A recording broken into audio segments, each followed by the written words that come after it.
My friends, welcome to the Guitar Challenge, a 7-day challenge. This is called Your Guitar Breakthrough. I'm so excited that you guys are here. We are kicking off a whole week here where I'm going to be live with you for 2 hours every single day. More importantly than that, well, I don't know about more importantly, but in addition to support you, I have a bundle of lessons. I've never done this before. This is literally 50 of my best lessons of all time, and along with PDFs support, along with SageBot support, just a ton of stuff to help with you. The reason that I did this, or the reason that I'm doing this, is because, you know, a few years ago, when they did the whole lockdown thing, for a month we went live, and we went live for 2 hours every single day. And we built such an amazing community. I mean, I had such an amazing community anyhow, but that month was very special, so much so that I literally get emails weekly still about that from folks that have went through that. And you'll see in the comments, you'll see people mentioning that, right? There were so many amazing breakthroughs that happened during that month. Now, right now I'm just planning on going 7 days. If it seems like it's something that people are hanging in there with, whatever, I may do it longer, but right now I'm talking about 7 days. And so essentially this is the challenge, is for you to hang in there with me for 7 days, because the stuff that we're going to be covering, the stuff that I'm going to be showing you, is literally the most important stuff. I'm not leaving anything left behind, right? These are the things that people skip over oftentimes, and then they wonder, you know, 5, 10, 15 years into playing guitar, they wonder why it is that they can't get beyond a certain plateau. And 99 times, 100 times, 100% of the time, it has to do with the foundation. It has to do with fundamentals that people are leaving behind, and they never developed them, or they didn't fully develop them, and that because of that, now they're kind of stuck, right? And they can't move forward. So those are the things we're going to be talking about today. I can tell you the basic idea of what the format's going to be, but I'm going to be pulling you through this program, okay? And I can tell you on day 7, we're going to be kind of advancing to some other stuff. We're going to be talking about some basic blues rhythm, some basic blues lead. On the 6th day, we're going to be talking about bar chords. And day 1 through 5, we're going to be talking about foundational stuff. So what I'm going to try to do today is ramp you up as quickly as possible. But again, I have this course for you. So if you miss any of these days or what have you, it's okay. I'll be available for you within the course, and I'll be available for Q&A today. So for 2 hours, we're going to be going live today. Okay, so now really quickly before, and by the way, if you're watching on YouTube, the link will be in the description of the video. If you're watching on the landing page, then you're going to see there's a link right on that page there for you to access the course. Now, again, these are 50 of the most important, or more than 50, of premium lessons. I mean, this is a course that would be quite pricey, but the reason that I wanted to do this is, man, times are weird, right? Times are weird right now. They're shaky. I know not everybody can afford lessons, and I wanted to create something that was robust, something that was legitimate, that would really teach you how to play guitar. And so basically what I'm doing with this, and I've never done this before, is it's pay what you can. I know that sounds bonkers. I've run it by a few of my friends, and they're like, that's crazy. You know, and I'm like, well, I want to do this. It's like I do these lemonade stands with my son. We go out there, and it's literally free, and people tip, and that's always nice when they do, and it's helpful when it's hot, and we're, you know, doing that for free. Anyhow, this is kind of along the same lines here. Is what I want to do is I want to present all this information to you. There's some people who aren't going to be able to afford it. They're just not going to have the money to do it. There are other people that will, and they'll pay it forward, and it'll help me offset the cost of doing all these things and helping other people out, right? Now, here's one thing that I do ask that you do, please, no matter what. And if you're watching right now, please figure out some way to do it. Don't do it later. Do it now if you can. Maybe Mike will share the link, but you guys have links here that you can do all this with, okay? You got links on Instagram, Twitter, YouTube, Facebook, all. Please, I implore you, at the very least, please share this with somebody. If you're watching, please do me that favor and share this, because In doing so, what I would love to do, like we did with the 30-day challenge, is by the end of that, we had like 3,000 people, and it was a friggin' party. I mean, it was so much fun. I didn't want to end it, but I was like, well, do I keep going? I mean, it's 30 days, and surely we're not going to be continued to be locked down. So anyhow, that was the thought process. I should have just kept going because everybody was having a great time. So in the same spirit here, that's what we're doing this week. I'm going to walk you through this stuff. And so if you would, please share it right now. If you can, if you can, you know you can, just share it. That would be very helpful because that's going to let other people know, and then we can get more folks in here. And there's a ton of people that need help right now, right? There's people that are going through tough times right now. And I don't know about you, but music has helped me so much in my life. It's helped me navigate so many situations where I felt like I didn't have anything. And man, I literally said to my wife last night, I said, in case I forget, if I don't get run over by a buffalo or, you know, whatever, if I don't die quickly and I'm on my deathbed, please give me an iPad, give me some music, because it's total medicine for me. And I said, if I forget that, because you know when you're in those situations, you might forget that. But I'm like, please get me music, because music, man, what it's done for me in my life, what it continues to do, what it's been doing for over 40 years is absolutely magical. And that's why I do what I do here, and that's why I want to share this energy with you. It's why I want to share playing guitar and learning all these things, is because it absolutely will transform your life. Okay. So there you go. That's if you don't know who I am, that's me in a nutshell, right there, right? So beautiful. Let's say hello to some folks here. Lisa, Cowboy Preacher, the Bear Fan, Frank in Kansas, G, Louie, Winter, 56, Analog Kid, Kurt, Collins, Brookster, Lisa, Guitar Man, Live Alive 42, Drew Dietz, Tom Hicks, Mike Beshta, that's our boy Mike. Psycho Hada Bob. All right, Stivosaurus. We got Lisa in here, Christine, Mikey, Jean, Shadow Sloth. Beautiful. All right, thank you so much, Shadow Sloth. Thank you guys for sharing. Everybody who shared, thank you, and blessings. Good karma to you, okay? I do believe in all that. Okay.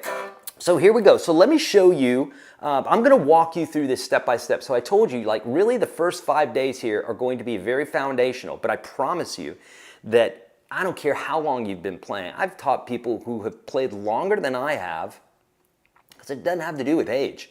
There are players that have been playing for 2-3 years that arguably might be better than me. So I do believe that. It depends on how much you pack in, right? I packed a lot of hours in, but and the breadth of what I am capable of and what have you is quite big. It's not just one little thing. So with that being said, I still think there are players that you can learn a lot in a moment, right? And that's basically what we're going to be doing this week, is we're going to be hyper-focusing on this, okay? And so I'm going to be walking you through this course here. Okay, so here you go. Check this out. There is my, there are my notes. I don't need these notes anymore. I told you what I needed. Okay, let me get this going here for you here. Okay, hopefully you guys seeing that? I think you are.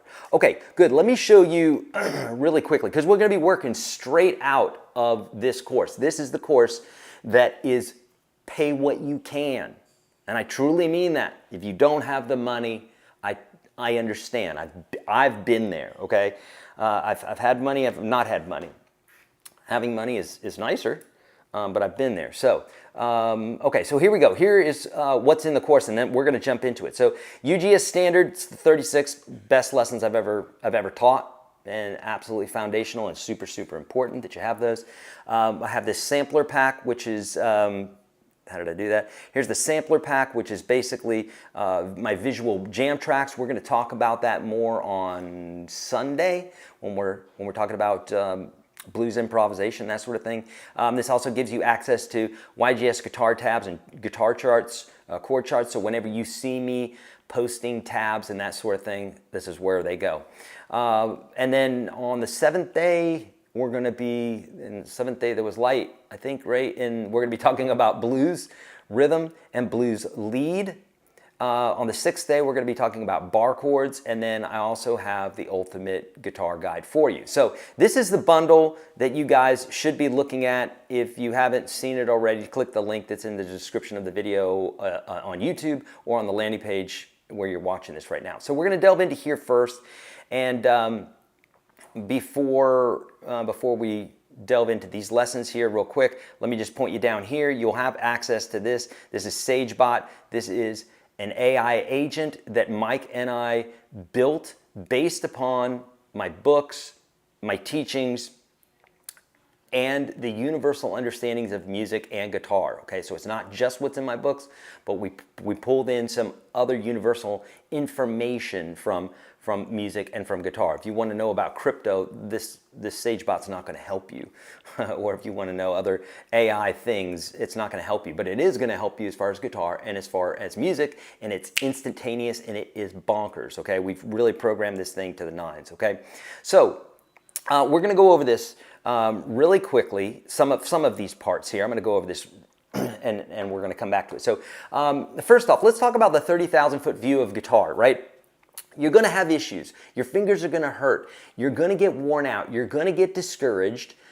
All those things, it happens. Don't think, let me get through this psychology here for a minute, because this is the number one thing that that destroys people who could be great players is the psychology of it. Your fingers are going to hurt. There's going to be soreness. You're going to be frustrated. Of course, you're not going to be getting this stuff right away. Why would you need to practice if you could just pick up the guitar and play?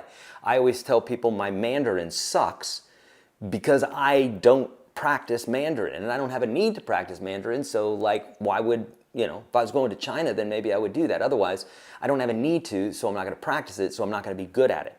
So if you have a desire to play guitar, there's your need, there's your want, there's your why, and now you've got a reason to practice, and when you practice, you can't get better. You can't not get better in practice.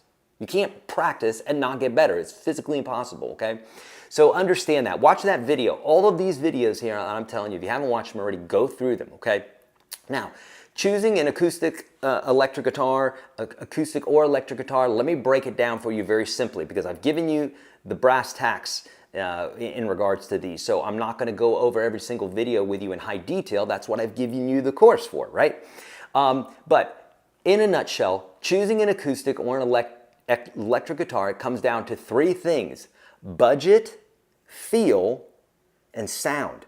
Why budget? Well, budget because most people are in a budget. Some people can afford a $200 guitar. Some people can't afford a $50 guitar. Some people can afford a $2,000 guitar. Some people can afford a $20,000 guitar. So it depends on your budget. That being said, budget doesn't necessarily mean that you're going to get a better instrument, but for the most part, you will. The devil's in the details, and we're not going to get into all that. That's why I say the other two important things that you need to know are the feel and the sound. I would rather the feel of the guitar feel good to you. How will you know this? Well, does it feel good to you? If you hang out with a friend who makes fun of you all the time, you know you don't feel good around them. If you hang out with another friend who's always being kind to you and uplifting you, what have you, that feels good. Don't get in the weeds about this. It's simple. Does the guitar resonate with you? Is it nice? And you need to try many guitars to understand the difference between the two, right? It's just like dating or friends. Make sure you go into a store and try a bunch of guitars to find out what it is that you like, what works best for you, because what works best for you may not work best for this person, okay?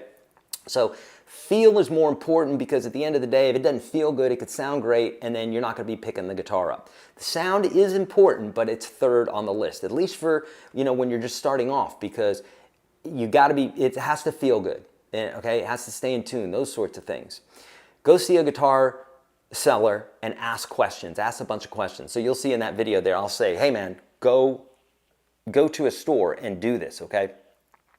All right, we're going to talk about the anatomy of the guitar, and we're going to skip over these definitions. We're going to go into proper posture. We're going to get straight into picking and fretting, okay? So we're basically going to do everything here. I think we're going to do everything on this tell you what, we're going to do everything on page 1 today, is what I'm saying. Everything on page 1 is what we're going to do today, I'm pretty sure. Yeah, because we have a whole nother module to go to, okay? All right, so let's do this. Let's say Hang in there with me. Okay, so we talked about proper posture. We talked about, we talked about purchasing a guitar, right? Let's talk about the basic parts of the guitar here. We're going to get into some philosophy on posture, which is really the core. This is where we're starting off. The psychology is number one. You've got to have a base psychology when it comes to this stuff. And truly, I mean that. If you don't understand that, hang with me, you will in time. But then it comes down to things like posture, picking, fretting. That covers 99% of everything you're ever going to do on the guitar. Okay, now there's devil in the details there, but we're going to get to that, okay? Let's talk about some basics here. When we're talking about the guitar, we're talking, this is the guitar body, the guitar neck, the guitar headstock, the tuners. These little things here are called the frets or fret wires. That's actually not the space in between, but these are called the frets. Right, you got little fret markers there. On this guitar here, you have the you've got a tremolo system, you have volume, that sort of thing. We just need to know the basics for right now, because if I say, hey, go down to the first fret or come up to the 12th fret, then you're going to know what I mean. Because when we play guitar, this is going up in pitch, this is going down, right? Because it's going down in pitch. So if I say go down the neck or up the neck, this is going up the neck, right? All right, so we have the basic idea. Again, all of this stuff, I'm moving very quickly with you because we're going to cover a lot of territory, and I really want to get to the nitty-gritty, okay? I'm also going to be taking your questions as well. So, okay, basics of the guitar, so you know kind of where we're at. This is called the nut, this is called the bridge, these are the pickups, these are the pickup selectors.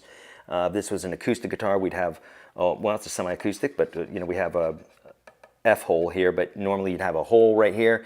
That lets the chamber of the guitar get loud.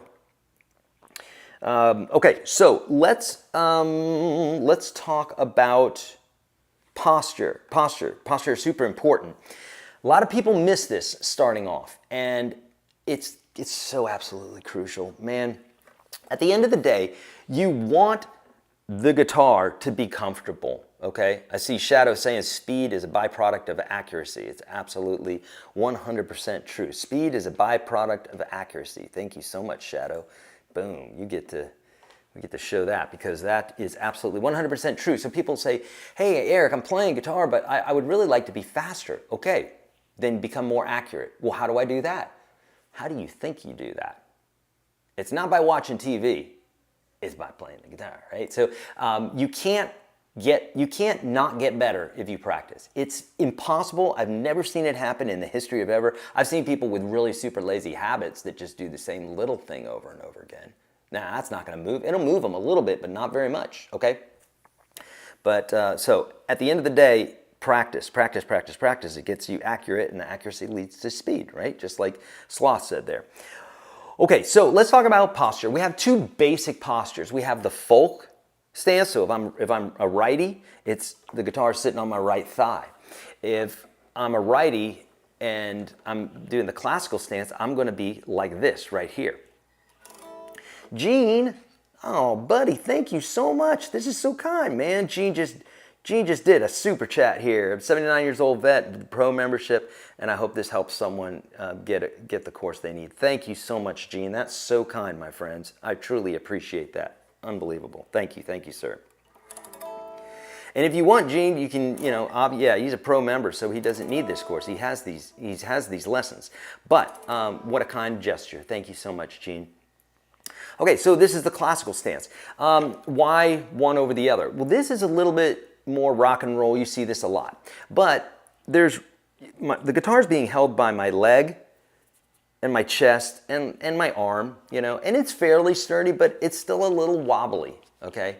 And so in time, you can get used to this, but at first you may not. And then what happens is you kind of grab the neck like a shovel, and then that thumb comes over the top of the neck, and then you got problems because you're doing this, and really your thumb needs to be on the back of the neck, as we're going to learn here in just a minute, okay?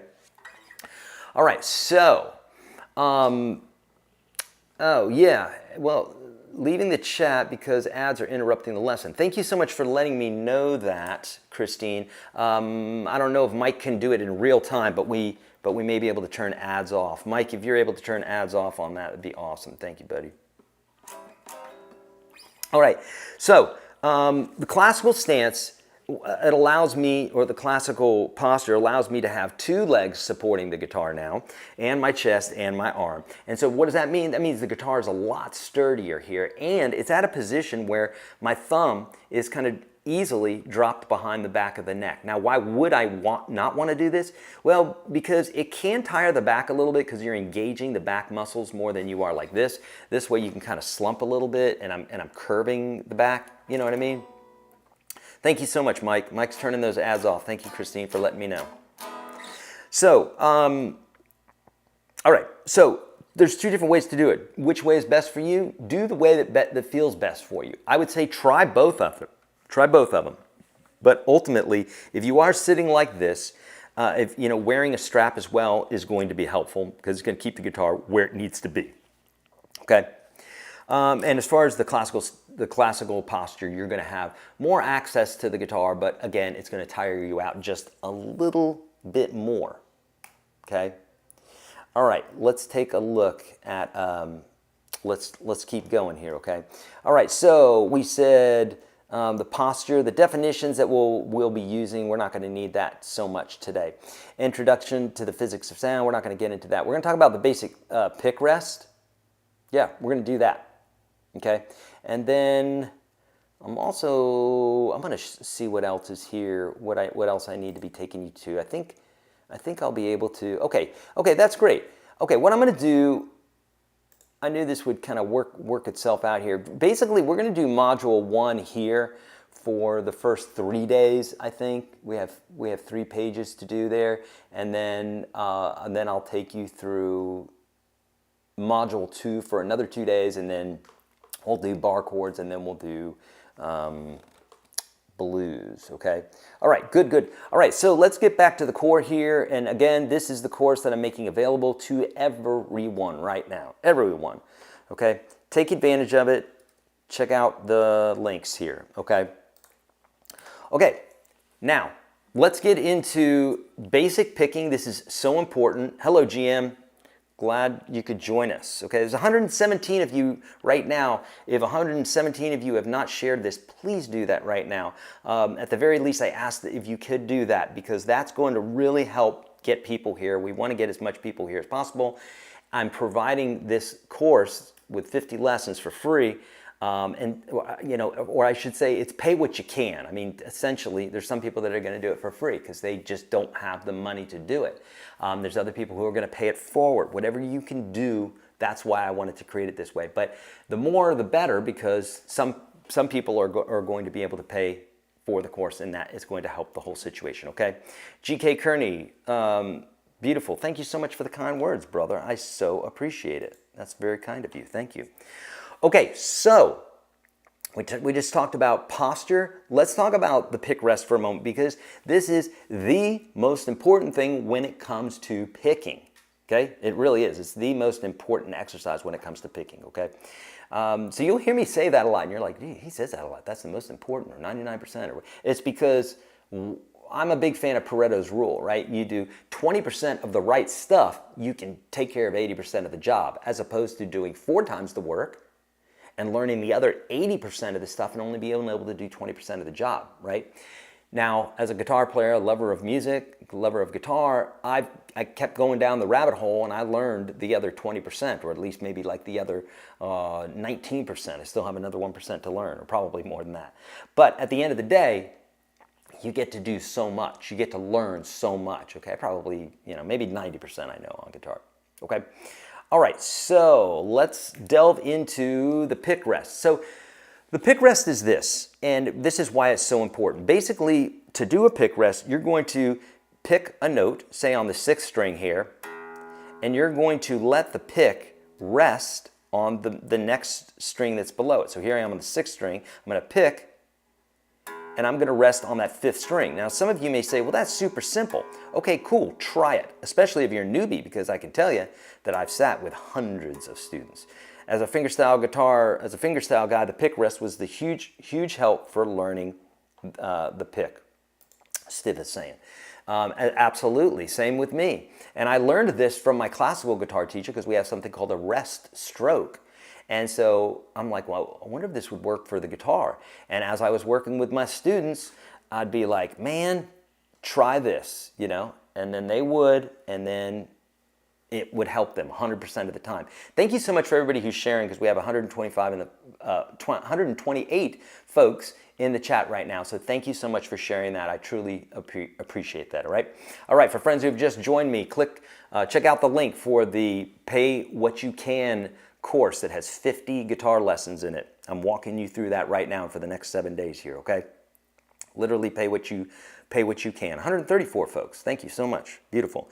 Okay, so the pick rest, why it's so important is this. It's because even though it's a very elementary exercise, it teaches you something that's often missed. So if you do this right now on the 6th string, a lot of people when they pick, they do this. They kind of like, just kind of, you know, and because of that, they're just like kind of like taking wild stabs at the guitar. But when you do the pick rest, what happens is you have a sense of, okay, I need to stop right there because that's all I need to do. I just need to pick that one note. And at first, I've had students try this, and it's really frustrating. They don't get it. So what you want to do is you want to go through all 6 strings like this. So now I'm doing the 5th string and resting on that 4th string. If you're not resting on it, if you're just kind of coming out here, that's not the pick rest. The pick needs to rest, just like that, okay? And then you're going to go on to the 4th string and the 3rd string and the 2nd and so on. The 1st string you don't have anything to rest on, so you don't need to do that. Once you graduate to the 1st strings, you're going to graduate to doing 2 strings at a time. So in this case here, I'm resting on the 4th string, playing through 6 and 5. So what happens is when you do this, now 5 and 4, and notice my pick is resting on the 3rd string, and so on and so forth. What this does is it really helps you to control your picking. You don't have to do this for very long, but doing it some until it stops becoming frustrating to you, especially when you start working up to 3 and 4 and 5 strings at a time. Now you're talking, now you're really challenging yourself. So if 1 string seems super easy, do 2. If 2 seems super easy, do 3 and 4 and 5. If you can do 4 and 5 strings very easily and it doesn't sound like this, we want this. We want it to sound like one chord being played. So you want to be able to jump to the place that you want to get to real quick, which is your resting spot, right? And that is going to help with your picking so much. So much. If you do this, I promise you, you are going to see massive movements in your picking alone, okay? All right, so that's the basic pick rest. We got to do the basic pick rest, because if you don't, you're gonna have problems, okay? Okay, then once we have the basic picking down, right, then we need to start fretting the guitar. So as you may have noticed, the guitar has 6 strings, right? Most of them. Some of them have 7, some 8, and, you know, all sorts of different guitars now. Ukuleles have 4. But the standard guitar has 6 strings. And when you strike them, it's vibrating between the nut and the bridge, okay? This is the bridge over here. This is the nut. And so because of that, we get whatever the pitch is of those strings. In this case here, we have E, A, D, G, B, and E. Okay, E, A, D, G, B, E. Now the reason that we have those is because that is the names of that's the tuning of those specific strings. So tuning to E, tuning to A, tuning to D, etc. And so we name the string that. Okay, now as we go up the fretboard, we start going up in pitch, right? And so we have sharps and flats. We're not going to go over all that with you because that will get a little bit boring. I may touch over it. In fact, we'll do it real quick. No, I won't. No, that's in your course. Take advantage of the course that I'm giving you, okay? That's going to help a lot. Okay, I got to turn on the fan in here. I'm getting excited and it's getting warm. Okay, so let's keep going. Let's talk about the basic fretting technique. Okay, so we talked about the basic picking technique. Let's talk about the basic fretting technique, and then I'm gonna start taking some of your questions here. We may even go a little bit further. We'll just have to see. Okay. All right, basic fretting technique. Let's talk about it. Okay, so I mentioned to you that, you know, when the guitar's kind of wobbly like this, right, it makes it, you tend to be more apt to put your thumb over the top of the neck like this, which we don't want. We want the thumb to be on the back of the neck. Why? Well, check it out. If I'm playing a chord like this, okay, now later on when we get into chords and what have you, you'll go to pick a chord and you'll be like, okay, my fingers are in the right position, and then you'll go to pick it and it'll sound something like this. And you're like, well, hold on, my hand looks just like Eric's. Well, kind of. Number one, you got your thumb over the top of the neck. Doesn't mean you can't play that, because I could play the same chord with my thumb in the same position and I can get a clean sound. But now watch this slight adjustment that I do with my hand here. I'm just going to get on my fingertips a little bit. Now I get a nice clean chord, even with my thumb over the top of the neck, but I've been playing for a very long time. So in the beginning, what you want to do is drop that thumb behind the neck like this. Look what happens to my hand when I do that. Now all of a sudden, I can reach around up here. If I'm like this, I can't, I mean, here's my first finger. I can't reach my first finger any further than that right there. The only way I could do it is if I drop my thumb. Now I got full access here, okay? Is dropping the thumb, does it feel awkward? Yes, it does feel awkward. That's okay, because so does any new thing that you do. Let me remind you that every single thing that you're great at or good at or mediocre at or just starting to be good at or whatever, you learned. And once you could not do it completely. You couldn't do it at all, okay? At all. I'm saying anything. Writing, talking, anything like that. Only basic bodily functions that babies could do, you could do in the beginning. Everything else you learned, driving a car, using a cell phone, turn the TV on, whatever, you learned it, okay? So let me just remind you that this is no different. You can learn this, okay? The thought that you're born into this is comical. And I say comical, no offense to the people that believe that, because the only reason they believe that is because they haven't been shown the way. That's literally it. I'm not trying to be like spiritual or something, but like literally you just don't know that you don't know what you don't know.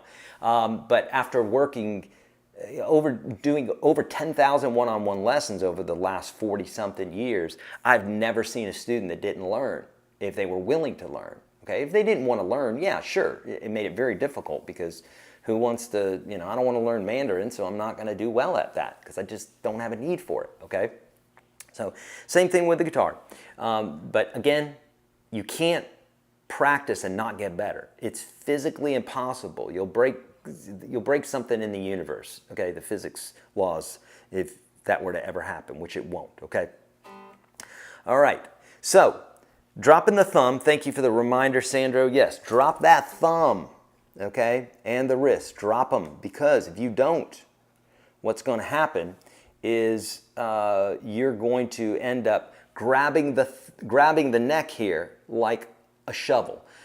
And for a shovel, that's fine, because you don't want to lose it. But this is not a shovel, and you're going to have the rest of your body holding the guitar so that it will allow you to drop that thumb, because allowing you to drop that thumb allows you to get your fingers out on the top, which is one of the things that we're going to be talking about for a fretting technique right now, okay?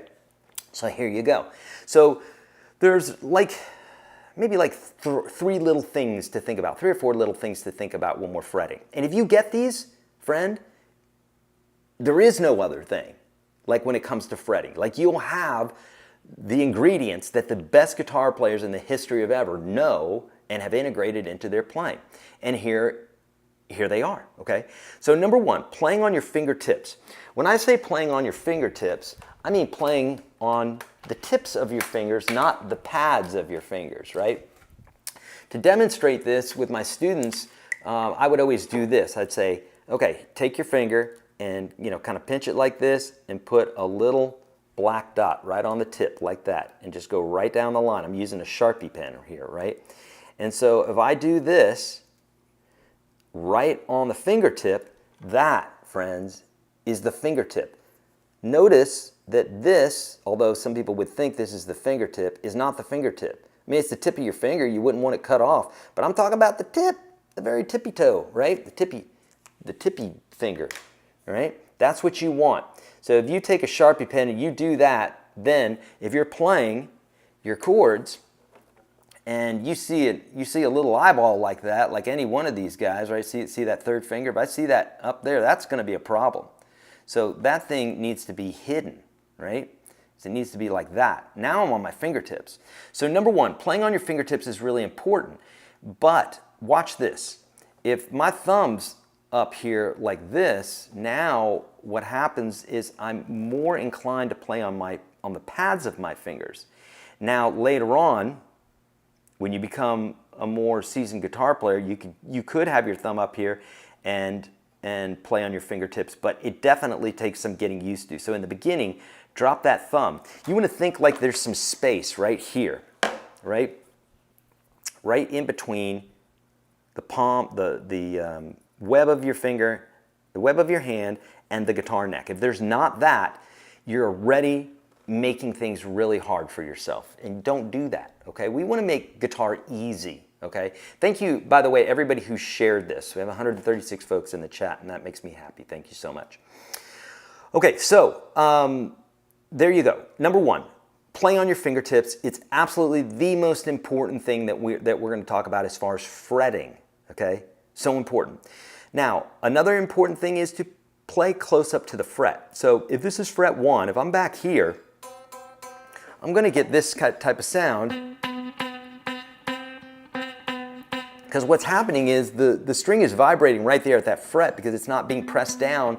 It's being pressed down, but it's not making contact with the fret because I'm not close up enough. I could press harder and get it, but why do all that work? Why not just scooch up and get that nice clean sound?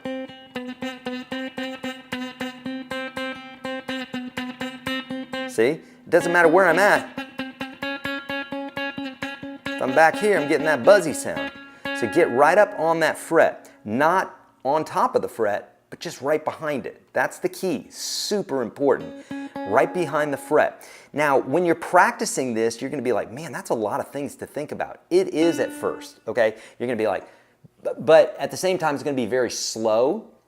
So it's gonna be fine, okay? Just trust me, you're gonna get this. Oh, Live Alive 42, man, thank you so much. I won UGS Pro in 2020. It's the way and the light. Hope this helps you find, help someone else again. Many thanks. Oh, super kind. Thank you so much. Yeah, friends, you know, if you're not in my email list, it's like we give courses away. We've given away it's at least 3 million and maybe 4 million. I forgot last, but I know at the very least we've given away over $3 million worth of courses to veterans, to charities, to all sorts. So we love giving back, and that's why I'm doing this today, right? Because I want to make sure that everybody can play guitar. I know times are weird right now, and I want to make it to where everybody can play the guitar. If you have the ability to pay it forward, you know, pay what you can, then do that. If you can't, I totally understand. But the only thing I do ask of you is that you share this, okay? Share it with somebody. If you're not gonna do it right now, please do it later, okay? Okay, let's get back to this. Okay, so remember, when we're talking about fretting, fingertips, so important. Playing right behind the fret is so important. Another thing is very, very important to do is to actually curl your fingers, okay? Curl your fingers just like this, all right? Why? Why is that important? The more you curl your fingers, the less you need to have the thumb down here. So what you'll learn is pro guitar players, they curl their fingers so much that they could have that thumb over the top of the neck here. I don't know what chord that was. Okay, and they can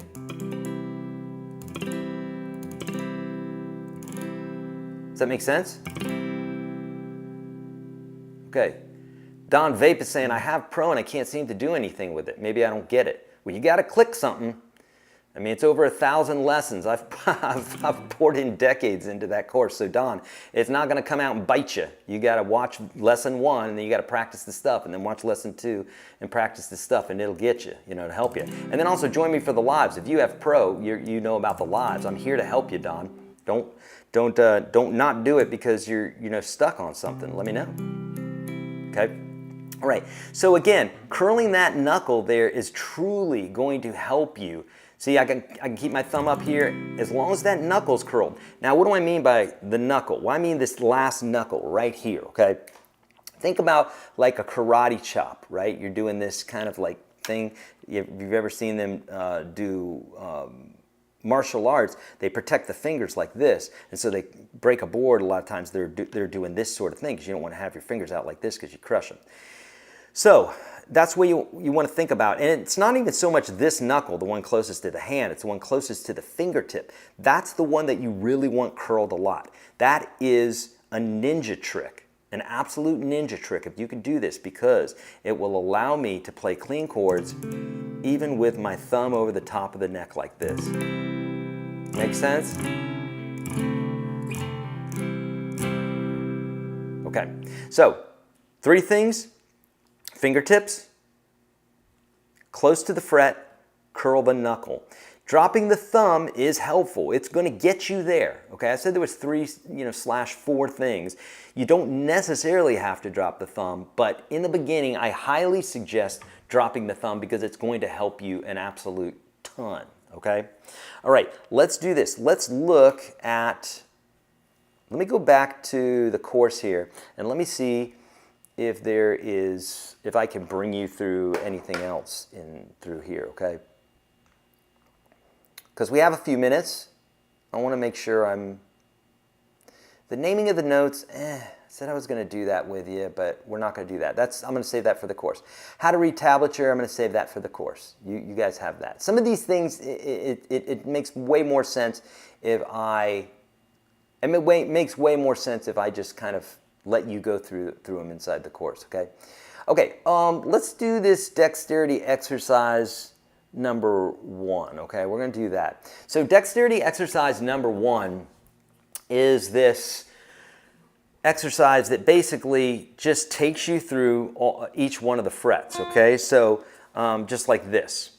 Once you apply the 3 things, playing on your fingertips, playing close to the fret, curling that knuckle, dropping that thumb.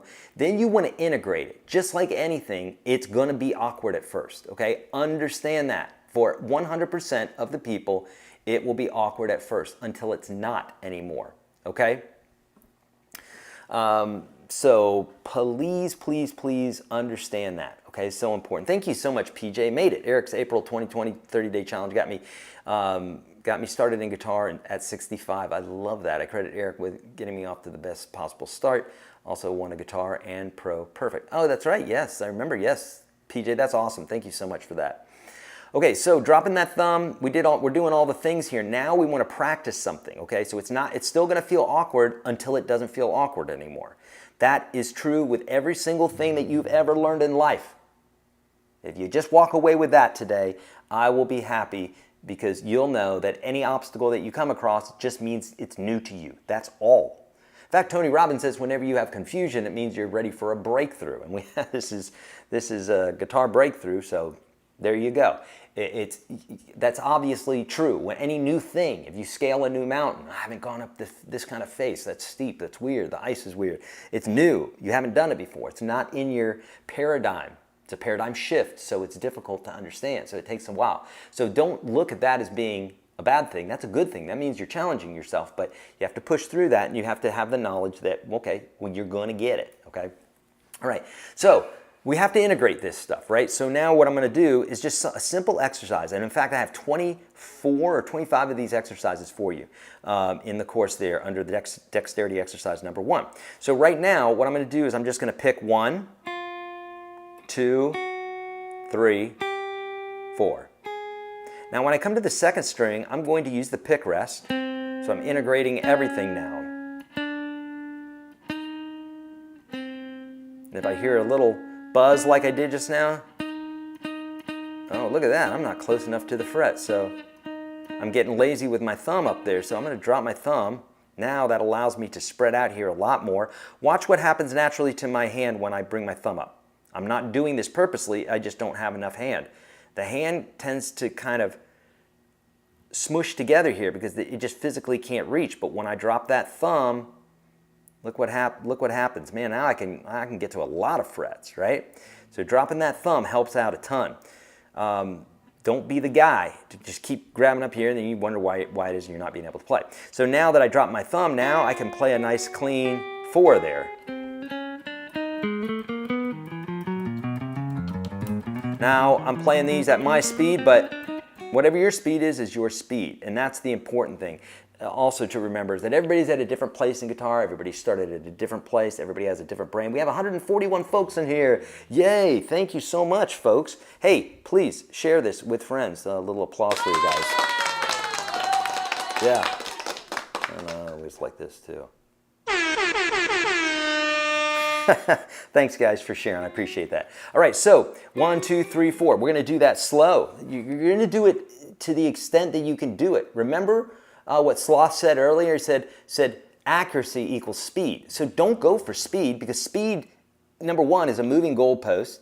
You never feel like you're fast enough. So don't let that be what you're going for. Go for accuracy. Here we go, just picking 3, 4, 1, 2, 3, 4. You're taking your time. Whatever speed is your speed, then just do that.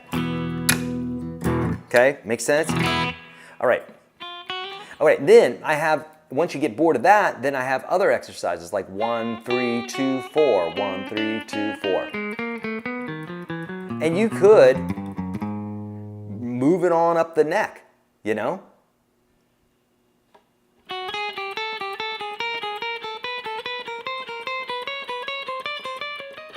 It's super fun, and it's a great thing to do because it's kind of mindless and you won't have to, you know, you're not going to be like stuck. It's like you could do it while you're watching TV, you know? All right, good. All right. All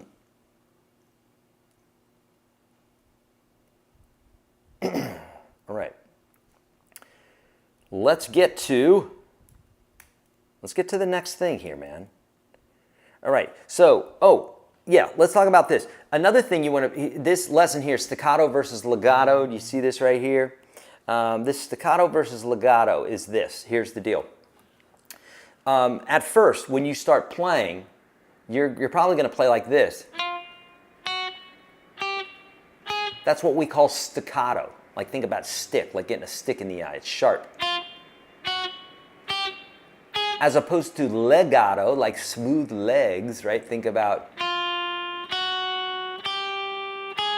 That's how you want to play it. You want to connect the notes because staccato is kind of like, that's just kind of what comes out.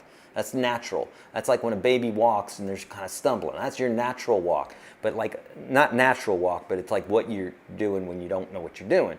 And then, but we want to refine it. So think about legato as refining that picking, okay? Now, we won't get into, at least for now, we won't get into this how to read chord stamps because there's just not a need to do that right now, okay? There's just not a need to do that. We're not going to get into that. But if you want to know about how to read chord stamps and then you have access to all the chord stamps that I provide for you, there you go. Tuning with a tuner, we're not going to get into that. Basic chord technique, sure. Let's talk about that basic chord technique, and I think then we'll probably stop right there, and then we'll start taking some questions. Okay. All right. Thank you to everybody who shared this. I truly appreciate that. That helps a ton. Okay, basic chord technique is this. Now, it basically goes back to some of the things that we talked about. Now, if we're playing just single notes, it's okay. Right now I'm on the second string, and I'm kind of purposefully playing with a technique that allows me to mute both the first and third strings right now.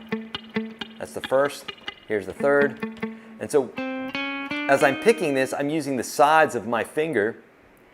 You can see that I'm playing on the pad a little bit. This is a technique that you will develop later, but when you're playing chords, it's slightly different. So right now, as I'm playing single melodies, I kind of play on the pad of my finger just a little bit. And that's what a lot of pro guitar players will do, because it allows them to mute the two strings above, around it, so those notes aren't being played out. And then if they want those notes to be played, then they can bar it or something like that, you know, play both of them at the same time. So when you're playing single notes like this, or like a scale, then what you do is you play a little bit more on the pad of your finger, just slightly below that dot. It's not really something that you want to be like totally thinking about all the time, unless you're having an issue with something, okay? Okay, so, but when it comes to chords, we really have to be right on those dots. We have to be up on our fingertips, because if, again, like if I play that chord, I got a bunch of muted notes, I really have to be more, I have to curl that last knuckle. Remember I said that's the secret sauce? Now that allows me to play that chord nice and cleanly, because I'm curling that knuckle. So the chord technique is a little bit different in that we really want to emphasize the curled knuckle. Okay, in fact, I have a whole video dedicated to that one concept, because it's absolutely so important. I really want to drive it home, okay? Now I start you off on these kind of easier chords, like the E minor 7, and the E minor,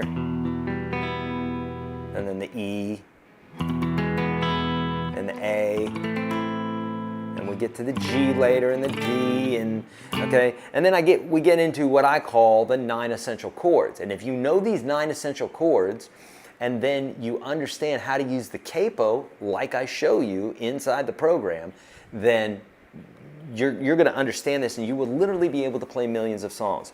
I made a post the other day. We hadn't posted it yet, but I was out. Okay, so I'm creating a list of cover songs, and right now it's getting up to 300 now, and there's going to be a lot more in there. But like, I mean, I can't find these songs quick enough, because I'm like, oh, I love that song. Oh, I love that song. Oh, I love that song. And I'm like, just working on my repertoire, because I'm kind of wanting to play out, do covers again. I just love doing that. And with all that being said, oh, hell, I forgot what I was going to tell you. It was important, though. I can tell you that.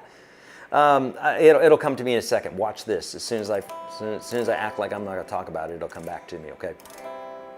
Okay, so, yeah, so talking about the chords. Oh, then there it is. Here it is, the cowboy chords. So learning all of these songs, if you know how to use your capo, you can play probably 98% of these songs, 99% of these songs, without having to bar a chord, by just understanding how to use your capo. So if day 6, which is when we're going to be talking about bar chords, that'll be this Saturday. When I'm talking about that, if that eludes you, if you're like, oh my gosh, this is so frustrating, I can't get it. Number one, that's not true. You can get it, and you will get it in time if it's something that you desire. But I get it. If you want to get to playing music right away, and you're like, these bar chords are slowing me down, I get it. I'm a big fan of, like, let's get to playing the guitar. It needs to be enjoyable. It needs to be fun. That's the whole reason why we are pulled to it. We're not like, oh man, accounting. It's not like, you know, or taxes. It's not like things you have to do. It's fun. That's why we play guitar, because it's fulfilling, right? Okay, good. All right, so when it comes to let's go back to the chord techniques. You know, once we get these basic techniques down for playing these chords, if you know these 9 essential chords, and you know how to use the capo, and I'm going to show you how to do all that stuff, then you will literally be able to play millions of songs, okay? Yes, millions. If you know millions of songs, you'll be able to play them. If you hear them, you'll be able to play them, okay? Especially if you follow along with the tabs and the chord charts that I'm giving you. That's also included in this bundle right now, okay? All right, let's get back to, let's see if there's anything else that we want to talk about here before the 9 essential chords. Do I have time to get into that? I kind of feel like I don't need to get into that yet. We're going to get into that tomorrow, okay? Let's talk about that tomorrow. You see the curled knuckle technique. The advice and encouragement is basically just kind of a check-in with you guys to be like, hey man, this stuff is obviously challenging, and this is some of the stuff that you're probably feeling right now. Let's talk about it, because you got to talk about this stuff, because if you don't, you're gonna think, oh, I'm not cut out for guitar. I wasn't born into a musical family. I've sucked at everything. I've never been good at anything. Lie, lie, lie, lie. Myth, myth, myth. None of it's true.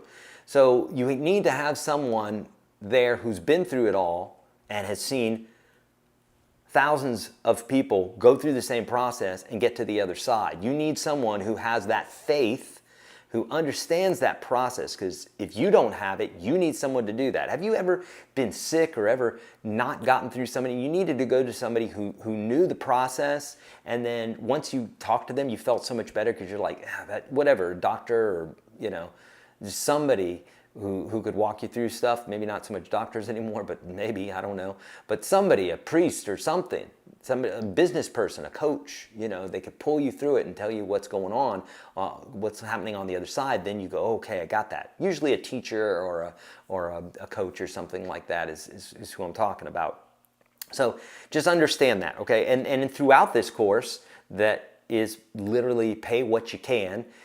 Throughout this thing, I talk about the psychology of learning and the psychology of knowing, of understanding these things, because if you don't know that, if you don't understand how the brain works and how to learn, then you can't set up your day, you can't set up your practices in a way that's gonna yield the most out of the time that you spend on the instrument. I mean, I love playing guitar, but if I could do everything that I desired to do in 2 hours instead of 8 hours, I obviously would choose the 2 hours so I could do more with my time in the 6 hours. Doesn't mean I might not be playing guitar still, but at least that time would be super enjoyable, because it didn't take me 8 hours to learn the thing. It took me 2 hours, and now I get 6 hours of having fun with the thing that I learned, right? Makes sense. So we want to be optimal. We want to quantify. We want to be focused. And through all my courses, I do that. It's step by step. It's focused. It brings you to the place that you want to get to, instead of dragging you to the place that it brings this to you. Okay. All right, so I want to get into some questions here now, and I'm going to scroll back here just into our chat here a little bit and see where everybody's at. I'm going to check in with you guys, okay? Make sure there's no questions. If you would, make sure that you put a question mark, because if I'm scrolling through hundreds of comments and I don't see a question mark, there's a good chance I'm going to skip over it, okay? Arjun said, how do you improve accuracy? You improve accuracy through practice. I know that sometimes I feel guilty giving that answer, but I would be a liar if I gave you any other answer. There's no thing other than practicing the thing that you can't do. There is no other thing. I mean, name it. When you were a baby, and you couldn't walk. Now, I don't know about you, but walking is infinitely more difficult for a baby than playing guitar is for someone who's a teen or a kid or an adult or something like that. Walking is infinitely more hard. I mean, they can get robots to play guitar. They had robots playing guitar way before they had robots walking. Right? Have you ever seen, what's it called? Machine Head? Those guys are playing, these robots are playing the guitars and the bass and the drums way before they could walk. Walking takes so much math and it takes so much brain power. But somehow, let's think about this, when you were a toddler, you somehow were so persistent in walking that even though you fell on your butt, you just eventually just said, I'm gonna do this. Why? Because you looked around and you had, like what I said earlier, you had an influence. You had other people walking. You're like, these clowns are doing it, right? If these clowns are doing it, I could do it. And so then you start walking around. What? Yeah, you completely did something you've never, ever had done before. And you didn't know that you could do it. You had no knowledge. You only knew that they did it, but you didn't know that you could do it. Okay, so go back to that. Go back to every single thing that you've ever learned. If you're frustrated with guitar, and think about that. Think about, okay, but I don't know that I could do this. Don't as a child, before you were before we were all brainwashed or programmed into our paradigms, into thinking certain things that weren't true, we believed that we could do certain things. We just believed it intrinsically. So you got to tap back into that, and the more you can get back into that, the more beautiful your life will be, because that's the true understanding of what your capability is. It's not this, I can't do this, I suck, I belong to this kind of family, and this happened. You don't understand. I had this thing happen to me when I was a kid. Everybody had something happen to them when they were a kid. I understand, right?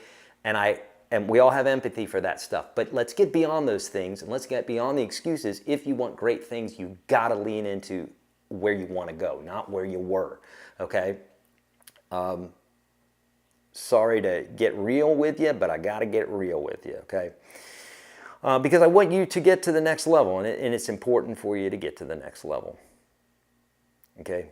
I'd rather lose some people who were never going to get it because they're just not going to get it because they won't allow themselves to get it, and I'd rather help those that are ready to get it, okay? Okay, if the wires are the frets, what are the interfret spaces called? Stiv? I think they're called interfret. I don't know. I mean, obviously people say the third fret and they mean that area, but when they're talking about frets, they're talking about the fret wire, okay? So, I mean, we could still say that's a fret, but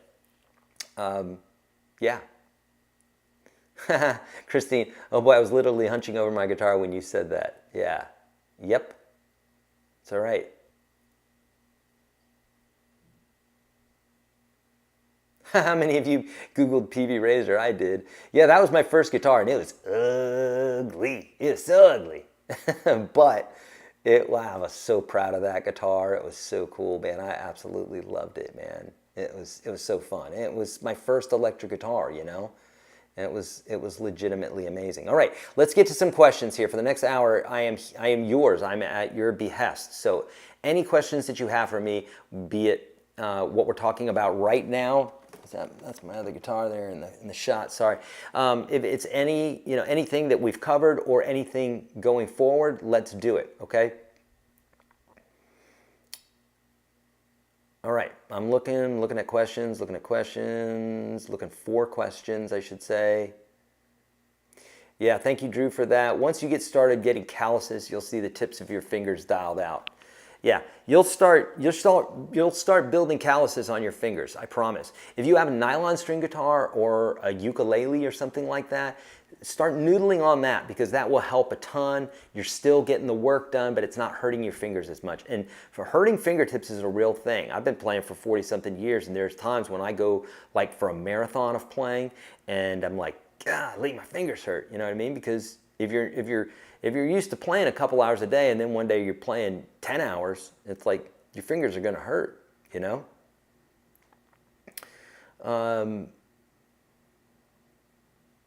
Okay. Looking for questions. How do I suggest holding a pick? This is a great question. Let's talk about it. And I do talk about it in the course. So, between the thumb and the first finger makes the most sense. I'll explain why. So, you can see that it's almost like an extension of my first finger, and I got my thumb holding the back of it there.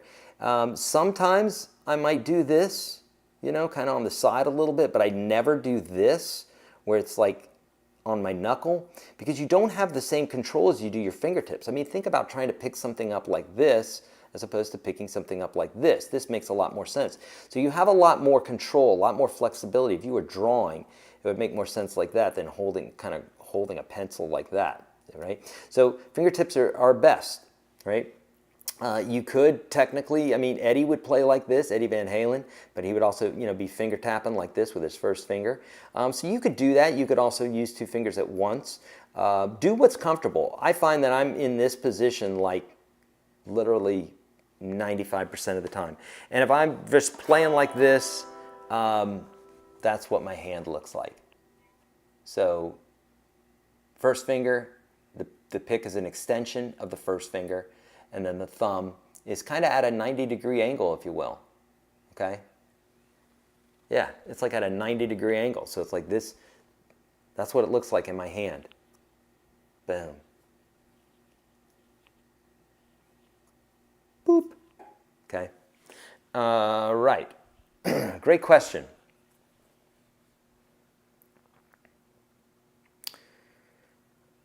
All right, Cats and Dolls is saying, how vintage is that Gretsch? This is a 69, or no, this is a 59, 1959, 6120.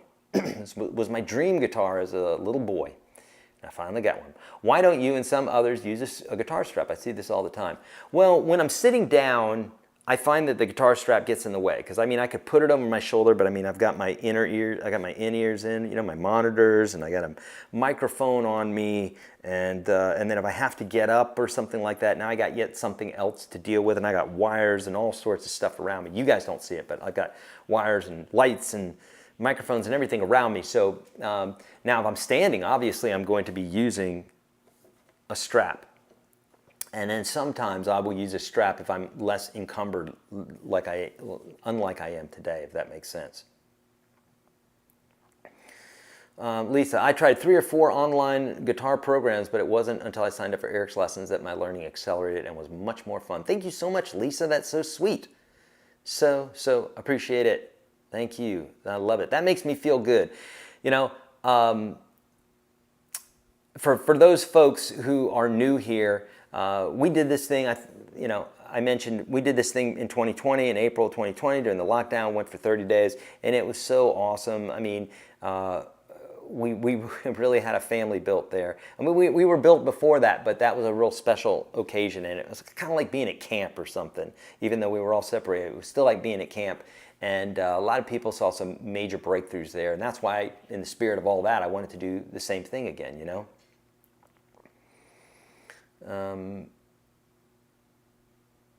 Cowboy Chords and Capos is my first song title. Good, I love it, Tom. It's true, Cowboy Chords and Capos. Yeah, man, I need to have a course called that, right? Okay. All right, not a question. Okay, now I've got Raynaud's syndrome, and I need to learn to use a thumb. You don't have to. I mean, I suppose you could just use your fingertips too. There's a lot of great players who just use their fingertips, right? See Mark Knopfler and Lindsey Buckingham, and I mean, there's a ton of players, right? I like this. I think it's worth bringing up that you don't have to push through long practice sessions. It's okay to have breaks, absolutely, in between until you build calluses.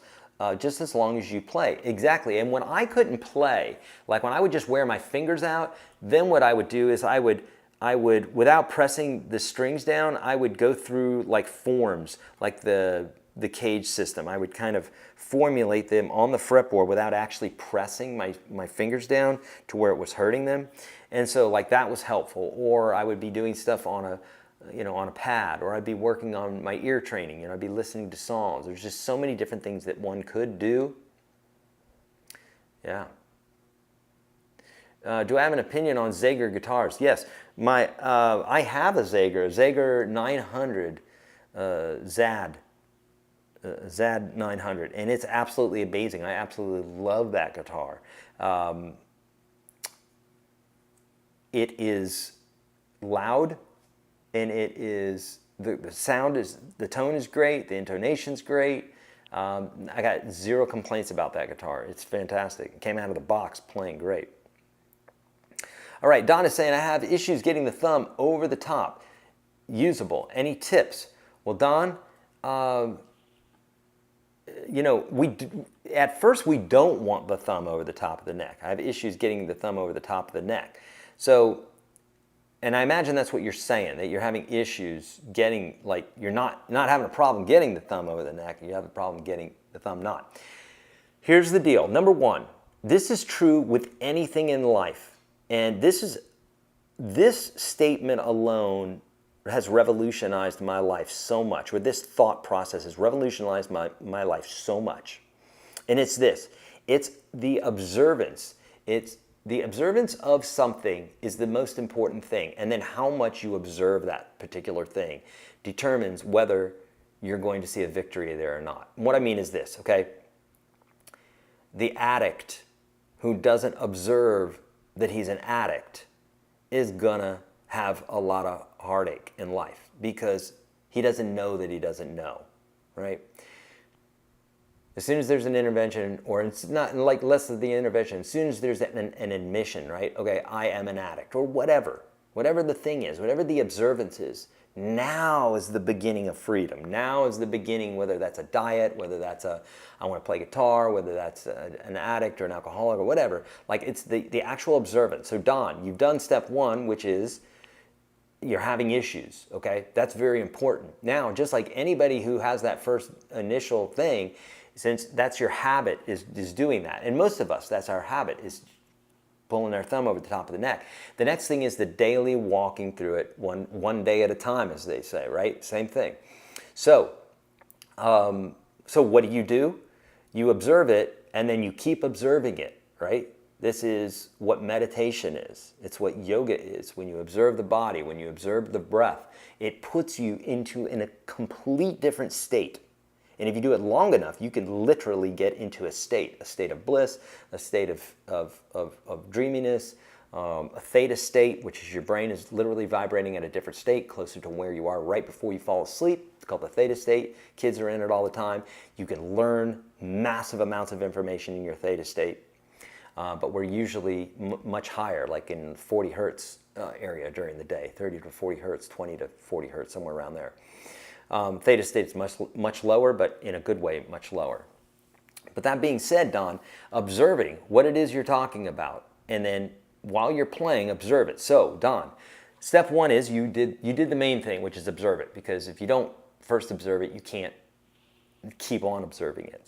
So the next step for you, Don, really important, it's for anybody who's having an issue with anything on guitar, is continuing to observe it, and then working it into your practice. So Don, as you're practicing, let's say you have the picking technique down. Let's say you have the fretting technique down, which it sounds like you do. And now you need to worry about that thumb, okay? Well, then what you're gonna do is you're just gonna watch, and you're gonna start observing, and you're gonna go, wait a minute, oh, there comes that flipping thumb. Get down, thumb, get over, you know, that sort of thing. And you're playing, here comes Mr. Thumb, and you're like, no, don't do it, get back. And then he retreats back. And so this literally, I know it sounds funny, but this practice of doing this, you are building, this has been scientifically proven a bagazillion times. Yeah, I said bagazillion.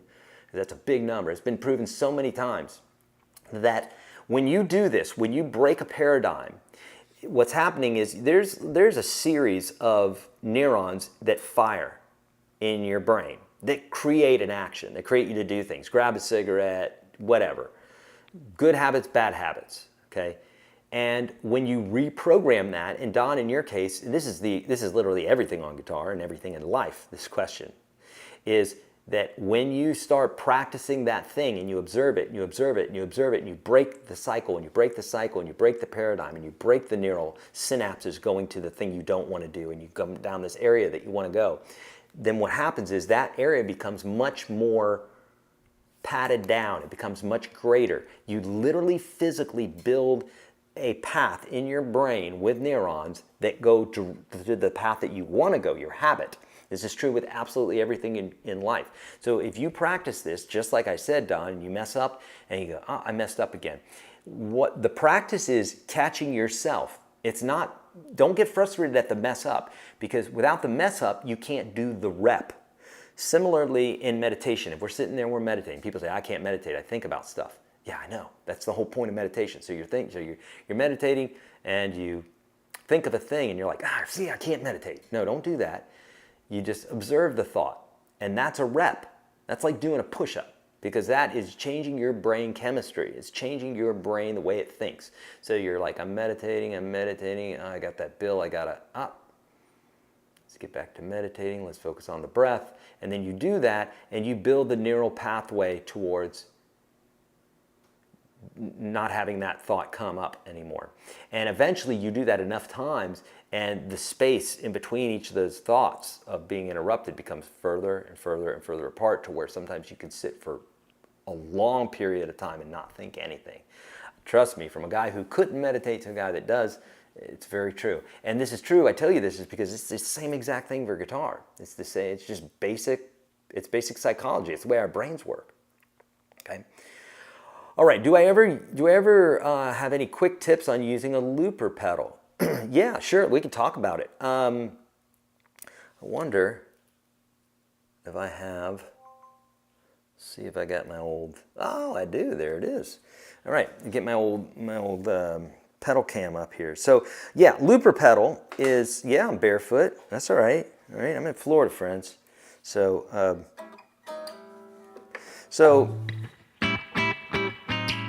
yeah, so I'll do stuff all the time, man, like this. Let me give this some nice little.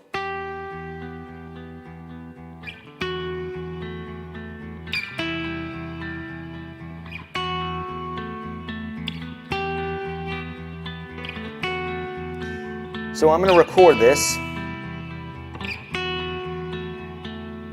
And let me do, yeah.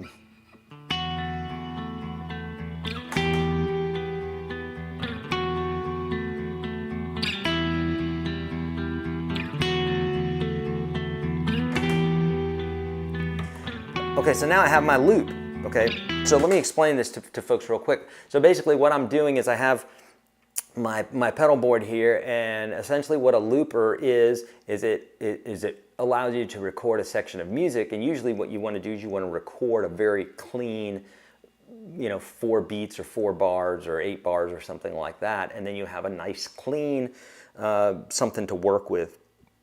In this case here, as if I have this band playing this part over and over again. So now what I can do with this is I can play it, and then I can play stuff over the top of it.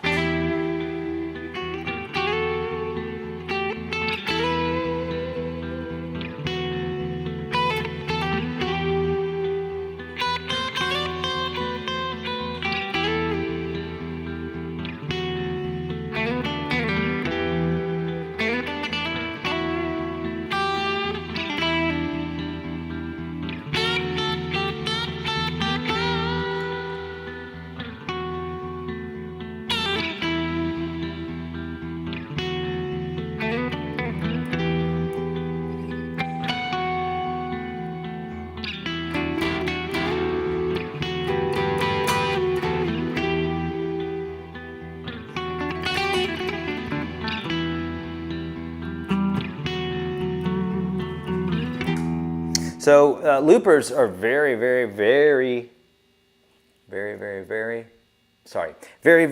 very helpful when it comes to playing guitar, because it allows you to do what I just did there, and I can just noodle over things. I can work out stuff in my brain, and allows you to play with a band that is not really a band, but it's you, and you get to, and it'll play as long as you want it to go, right? Okay, so that's a great question. Thank you so much for bringing that up. So Kurt's asking, okay, question. What is this chord? First finger on the 4th string. First finger on the 4th string, 1st fret. Second finger on the 6th. That's going to take a while, my friend. Kurt, I'll tell you what, get this program, okay? This is the program I want you to get, Kurt, because if I answer that question for you, number 1, it's going to take a while, and number 2, you're just going to have another one like that. So let me give you the actual source that you need. Okay, this is a great program called Guitar Toolkit. I'm not endorsed by them or anything like that, but it's a great little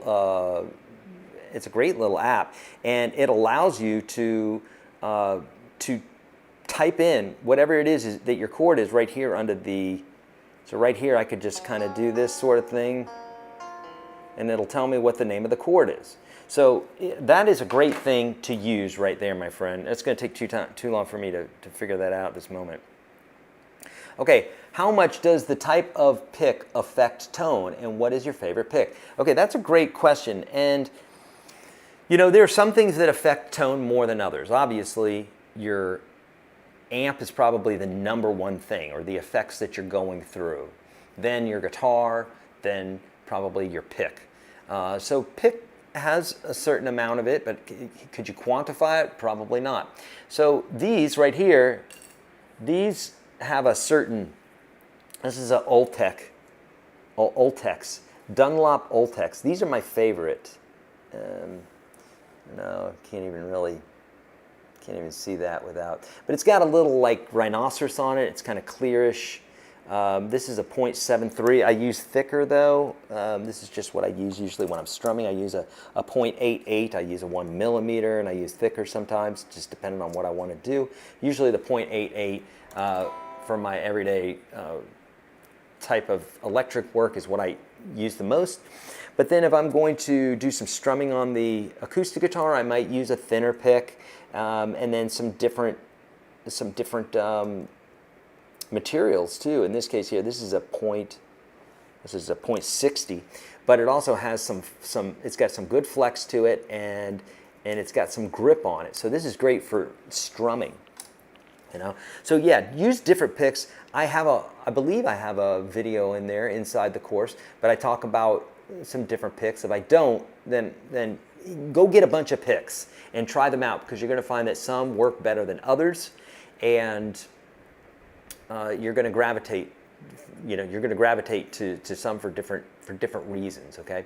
For all of you who have just joined us, if you have not shared this with anybody, with everybody, please do it now. Okay. And for those who don't know, the link that's in the description of the video, or that's on the page that you're looking at right now, I've created a bundle that has 50 of the top premium lessons that I've ever done. I've never done something like this before, okay? Where I'm giving 50 of my premium lessons away, basically at a pay what you can type of price. The reason for that is being, I know times are weird right now. A lot of people don't have a lot of money, and I don't want to see you not play guitar. So there are people out there who won't be able to pay for anything because they just don't have the money, and there's other people that will pay it forward. But at the very least, I ask if every one of you would please share this. Share it in socials, share it on Twitter, share it on Instagram, Facebook. If you know how to share, please share this, because that's going to help other people know what we're doing, and it's going to help them to come on in. And if this works, you know, I would like to be able to do it more for you guys. But if it doesn't work, then obviously we won't continue to do it, right? So I want it to be something that would be very helpful for you guys, and if so, there you go. Okay, Joe is saying, Eric, if you were charging a fee for the bundle, what would you value it? That's a great question. Well, I can tell you that other courses that we do, I mean, I have a kids course that I sell that's about that many lessons, and you know, a course that's really, really discounted, like where someone's really charging a super fair price, it's about $1 a lesson, I would say. So it's about a $50, at very minimum, a $50 course. But I wouldn't even say it's that, because, or I would say it's even more than that, because the thing is, these are it's not just like 50 lessons, it's the best, it's the premium lessons, and it's the ones that will move the needle the most. So, but you know, it's one of those things. It's the amount of time. I mean, there's so many different ways that you could value it. You know what I mean? The amount of time that's in there. If you were meeting with me one-on-one, it would be way more than that. You know. But again, this is why I wanted to make this sort of thing available to many people, is because some people, and it's literally pay what you can, because some people aren't going to have the money to do so.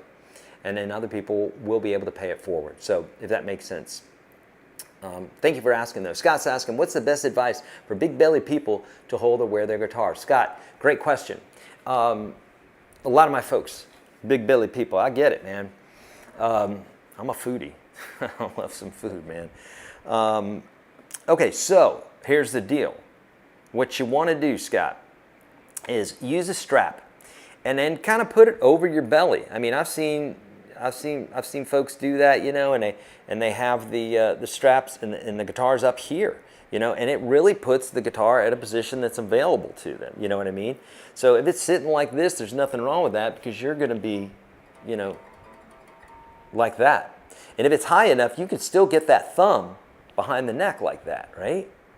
I mean, that thumb is right behind the neck supporting it right now. So that's what I would do. I would use a strap and I would get it kind of over your belly. I also have the big breasted ladies. And so same thing, man. Boobs or breasts, whatever. Boobs or breasts, boobs or belly. You see where my mind's at. Boobs or bellies or breasts, whatever. Like, you got to get it over the stuff, right? So that's how to do it. Yeah, get that strap up and get it kind of like up here. Okay. All right. Any advice on classical guitars? I need you to get a little bit more granular on that. What do you mean advice? Is buying them, playing them? Let me know, and I can maybe get you the right answer there. Okay, regarding songs, do you have recommendations for an app to get songs and chords from? I would like to build a digital library of songs that I can play along with on my tablet. Yeah, Garrett, I tell you what, one of the best ones, number one, I always provide, how can I say this? What do you call that when you not curtail, but I basically create these charts and tabs and what have you, right? God, I forgot what the word is, but basically where you say that's the one I want and you put them in a list. So I do that. But if you want like access to hundreds of thousands or at least tens of thousands, Tabs and Chords, which is an app, Tabs and Chords, it looks like this, and it is by the website Ultimate-Guitar. Ultimate-Guitar, they don't pay me to say this, it's just literally, it's where you can get so much stuff. And but you do need to learn how to navigate it a little bit, but get a pro membership to that, just be done with it. They have a pro membership sometimes where you're not paying monthly, where you just buy it one time and then you're just done, like a lifetime membership. That's what I got. I think it might have been $30 or something like that. And absolutely, yeah, look, here you go. Drew just said it as well. Yeah, it's Ultimate Guitar. There you go. Yep, and Lisa said the same thing. Everybody knows, yep, that's the one.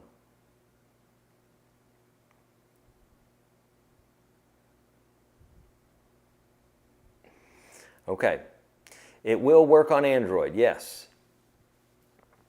How do you use thumbs and finger picks? Well, you practice with them, okay? So I know that sounds like a blanket answer, but again, I'd be lying to you if I said anything different than that. It is literally, you have to practice with them. So the thumb pick obviously is going to point inwards towards the guitar, and the finger picks are going to, the smooth end is going to hit the guitar. You're not clawing at the guitar, if that makes sense. You put them on the opposite of what you think they are. You just have to practice with them. Okay, there's nothing special there other than you just have to practice with them, okay? Okay, is the thumb angle on the back of the neck important? Does it need to be horizontal if it doesn't feel natural? No. As far as like, does it need to be, this way or sideways or whatever, none of that matters as much as the thumb should be on the back of the neck, okay? So now, it makes more sense from a physics standpoint that your thumb would be directly behind the fret that you're fretting, So my thumb being here, it would make more sense for it to be here because I'm pressing down here. Think about physics-wise. Now I'm kind of at a weird angle here. So it makes sense if I'm like this, or if I'm at the second fret, my thumb's following it. Now, I don't do that always, but I can tell you from naturally doing stuff that it makes more sense that whatever fret you're fretting, that thumb is behind that fret, okay?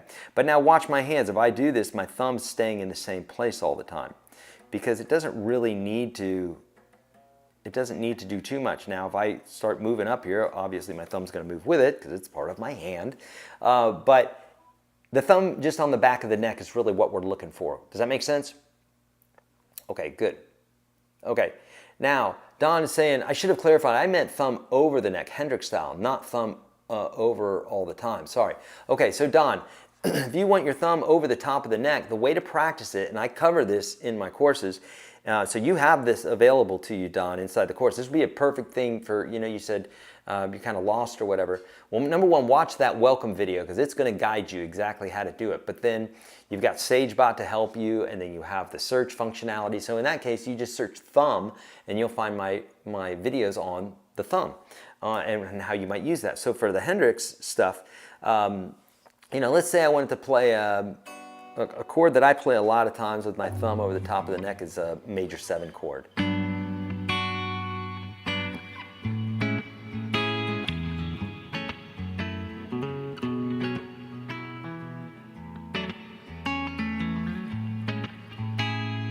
I'm playing that A with my thumb, right? And so the way I do that is I use that crease right here on my thumb, and I kind of grab that string and I just pull it towards the guitar a little bit. And then I form my chord. So I would say, Don, for you, anything that you're attempting to do, attempt to grab that note first. If I'm playing an A major chord, I might do something like this.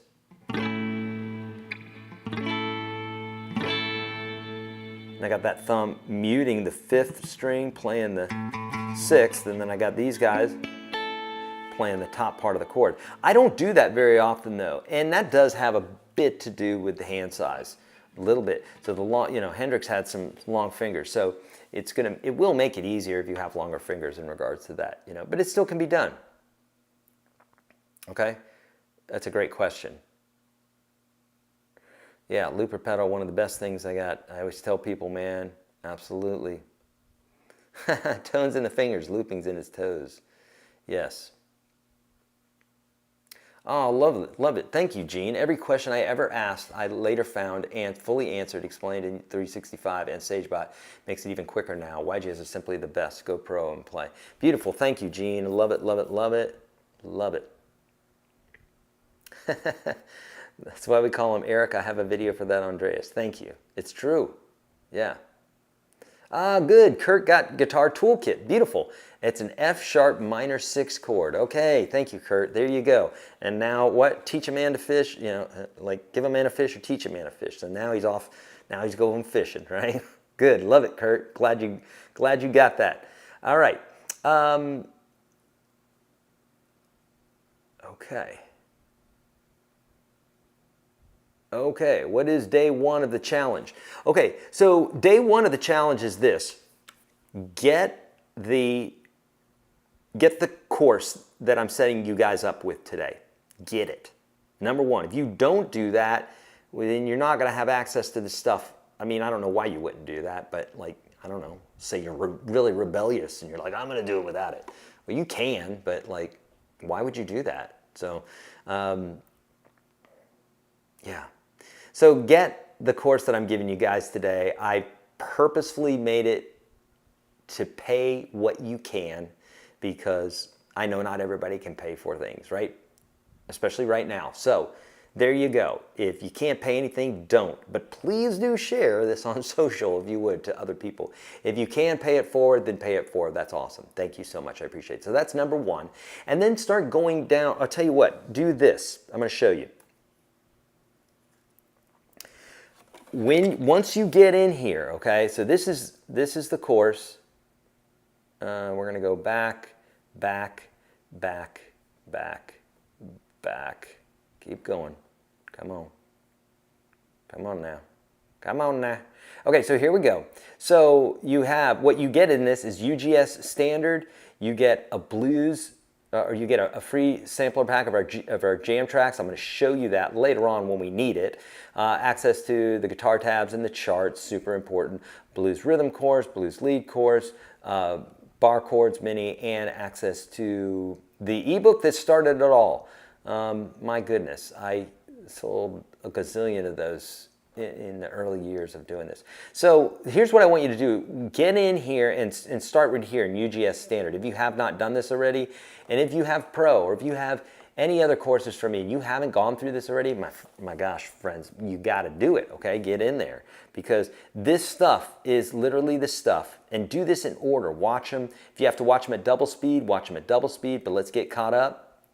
And, you know, basically today we went up to, I'll tell you what, for those that are keeping up with this, go to page 2. We stopped right here at basic chord technique, okay? So tomorrow we're going to start with the 9 essential chords. We're going to go through this stuff here, and then we're going to get to module 2. We're going to continue to build that bit. Okay, we're going to talk about finger style. We're going to talk about the construction on the major scale, all sorts of really good stuff. So that'll be day 3 and probably day 4, maybe into day 5, we'll see. And then I'm going to bring you into some of the more advanced stuff like bar chords, blues, that sort of thing. It's going to be a lot, but look, I'm not expecting you guys, let's say you're just starting off. Let's say you're just starting off guitar. I'm not expecting you to have all of this stuff down by the end of the week. Not at all. But what I would like you to do is I'd like you to have the basics down, and I'd like you to have any questions, especially psychology or basic approaches to the guitar. I'd like you to have all that stuff taken care of so that you can have fun inside the program, and then you take it at your pace, because that's the best way to learn, is at the pace that makes sense, that where it feels comfortable, where it feels fun. Something else that I say all the time, and it can't be said enough because I have to remind myself of this all the time. When a surfer is surfing, they're surfing right on that lip, right at the place of the wave where it's optimal. They're getting the most speed, the most consistent speed that's going to make for a fun ride. If they're too high up on the wave, what happens is they have to come back to an equilibrium, which means they're going to get shot down the wave, and then they're going to slow up, and then the wave's going to come past them, and it's going to knock them out. So that's why you always see them kind of riding right on that lip, right on that place of the wave where it's the most exciting. This is the way you want to live life. This is the way you want to practice guitar. This is the way you want to do everything. Because if you do that, it's like, you know, you have your comfort zones right here. This is outside your comfort zone. So you want to be here in the middle, pressing up against outside of your comfort zone, right? Whatever it is, in exercise, in the way that you eat, in the way that you, and what I mean by the way that you eat, I don't mean like, oh, I'm uncomfortably full. This is where I'm supposed to be or sit. I don't feel like I'm going to throw up. No, not that. Like challenge yourself in regards to what you eat and that sort of thing. You know, but when you think about guitar this way, you'll always be in the quan. You'll always be moving forward. You'll always be having fun. So for guitar, it's between boredom and frustration. Don't get frustrated, because frustrating means you're trying to do too much. You're trying to bite off too much, or you're expecting too much from yourself in that moment. Now, some people may say, yeah, but you don't know me. I expect a lot of myself. Yeah, I expect a lot of myself too, but you also need to be realistic. And if you can't bench press 250 pounds, then you ought not to try to bench 250 pounds. Try to bench 100 pounds first. If you can't bench 150, you definitely don't need to be doing 250. So you need to find out what your quan is. Where are you at? And then you need to earn it and work up to it. Okay, same thing with guitar. You gotta work up to it, okay? Good. All right, good. The jam tracks are so fun for soloing. They absolutely are. Thank you so much. Christine, are the parts in this course already included in UGS Pro? Yes. If you have UGS Pro, then yes. There's nothing going to be new in that course to you. And people say, well, why would you do that? Well, because why would I teach something differently to pros than I would teach to beginners? Of course I'm going to teach the same thing. You know, you got to teach, you know, these are fundamentals. These are universal principles that are true no matter who you are as a guitar player. So yeah, at the beginner part of UGS Pro, you have those walkthroughs because you have to in order to build that foundation.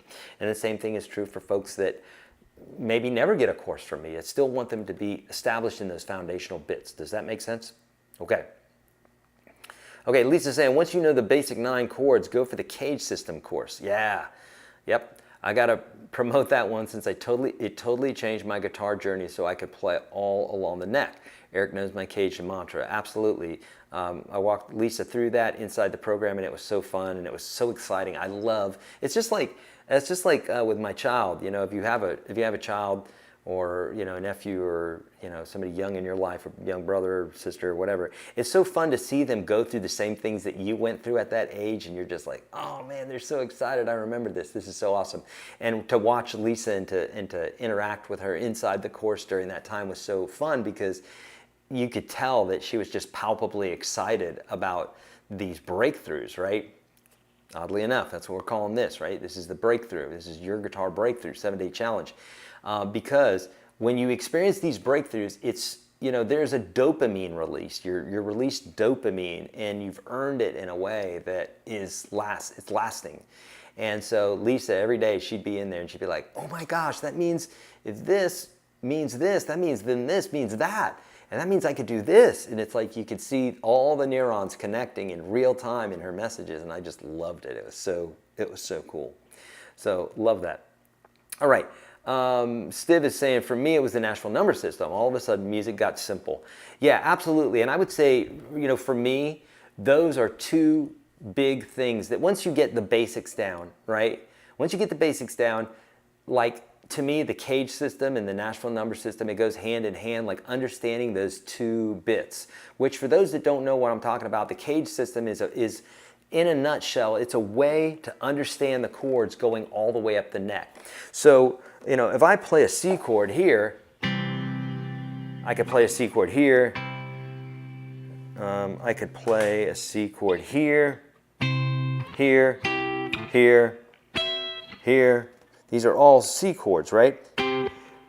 Using the cage system. And the cage system is the basic 5 chords of C, A, G, E, and B, our basic 5 bar chords, or basic 5 open chords, but then moving them further up the fretboard as bar chords. So maybe we'll take a whole day, actually, we will take a whole day with bar chords, and I'll mention the cage system to get you guys going in that, all right? All right, so what that does, that allows you to take every chord, play all these different forms of the same chord, and you have, all of a sudden, you have this like freedom to be able to play all over the neck, and then you understand the capo more, and it all starts opening up, right? It's like you get the keys to the kingdom, right? And the Nashville number system, as Stiv is saying here, the Nashville number system is a way to think about the chords like numbers, like 1, 2, 3, 4, 5, 6, 7, 1, and each one of those chords is assigned a number, right, and a flavor. So you have major 1, minor 2, minor 3, major 4, major 5, minor 6, diminished 7, and back to our 1 again. And so when you start understanding the structure, then when you start learning songs and what have you, it's not a guessing game anymore. You're not reaching for thousands of chords that are possibilities. You're like, oh, we're in the key of C. So the chances are there's a C, there's an F, a G, an A minor, E minor. That's probably it. And 99% of the time it will be, because there's a code that music follows. And we can explain that with things like diatonic harmony. The Nashville number system is a way of writing music, but it also helps understand the structure of music, okay? Okay, beautiful. Kurt's working on the Nashville number system and loving it. Fantastic. Yeah, love, love, love, love, love it. Okay, the Nashville number system makes a lot of things simpler for me. Me too. Absolutely. Yeah, it was awesome. Awesome, Lisa. Love that. Okay. There you go. Okay, we're going to go for a few minutes yet, friends. I got another 17 minutes here with you, so I want to get your questions answered in real time. If you're just joining us right now, first link in the description, or I think it's first link in the description of the video on YouTube, or the link that's on the landing page is a course bundle that I've created with more than 50 of my top premier, so they're paid for behind the paywall videos for you. I'm making them available to you. I'm going to walk you through this for 2 hours every single day. And I'm starting you off in UGS Standard. That's the first part of it. So you're going to go through those, as many of those that you can do or that you need to do until tomorrow, and then we're going to continue and we're going to build the process, okay? So that anybody who watches this, they could just watch this program and get a lot from it, but you're obviously going to get a lot more if you include the bundle. And that bundle, you're saying, I can't afford it, Eric. I'm saying you can afford it because I am literally making it available to you at a pay what you can price. Meaning if you can't pay anything, then you don't pay anything, because I want you to be able to play guitar. I want you to be able to enjoy music as much as I do, because I absolutely adore music.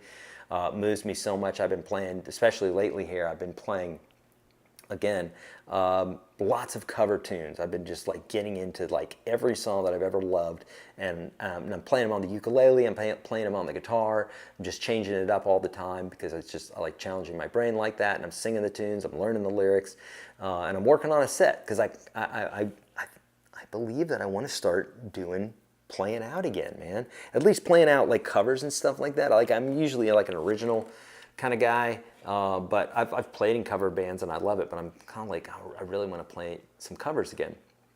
So that's why I'm working up, and I have a set right now of like 220 songs, I think it is, and it's growing by the day, usually dozens every single day. So I'm moving very quickly through it, but yeah, there you go. Pretty fun, right? So, okay.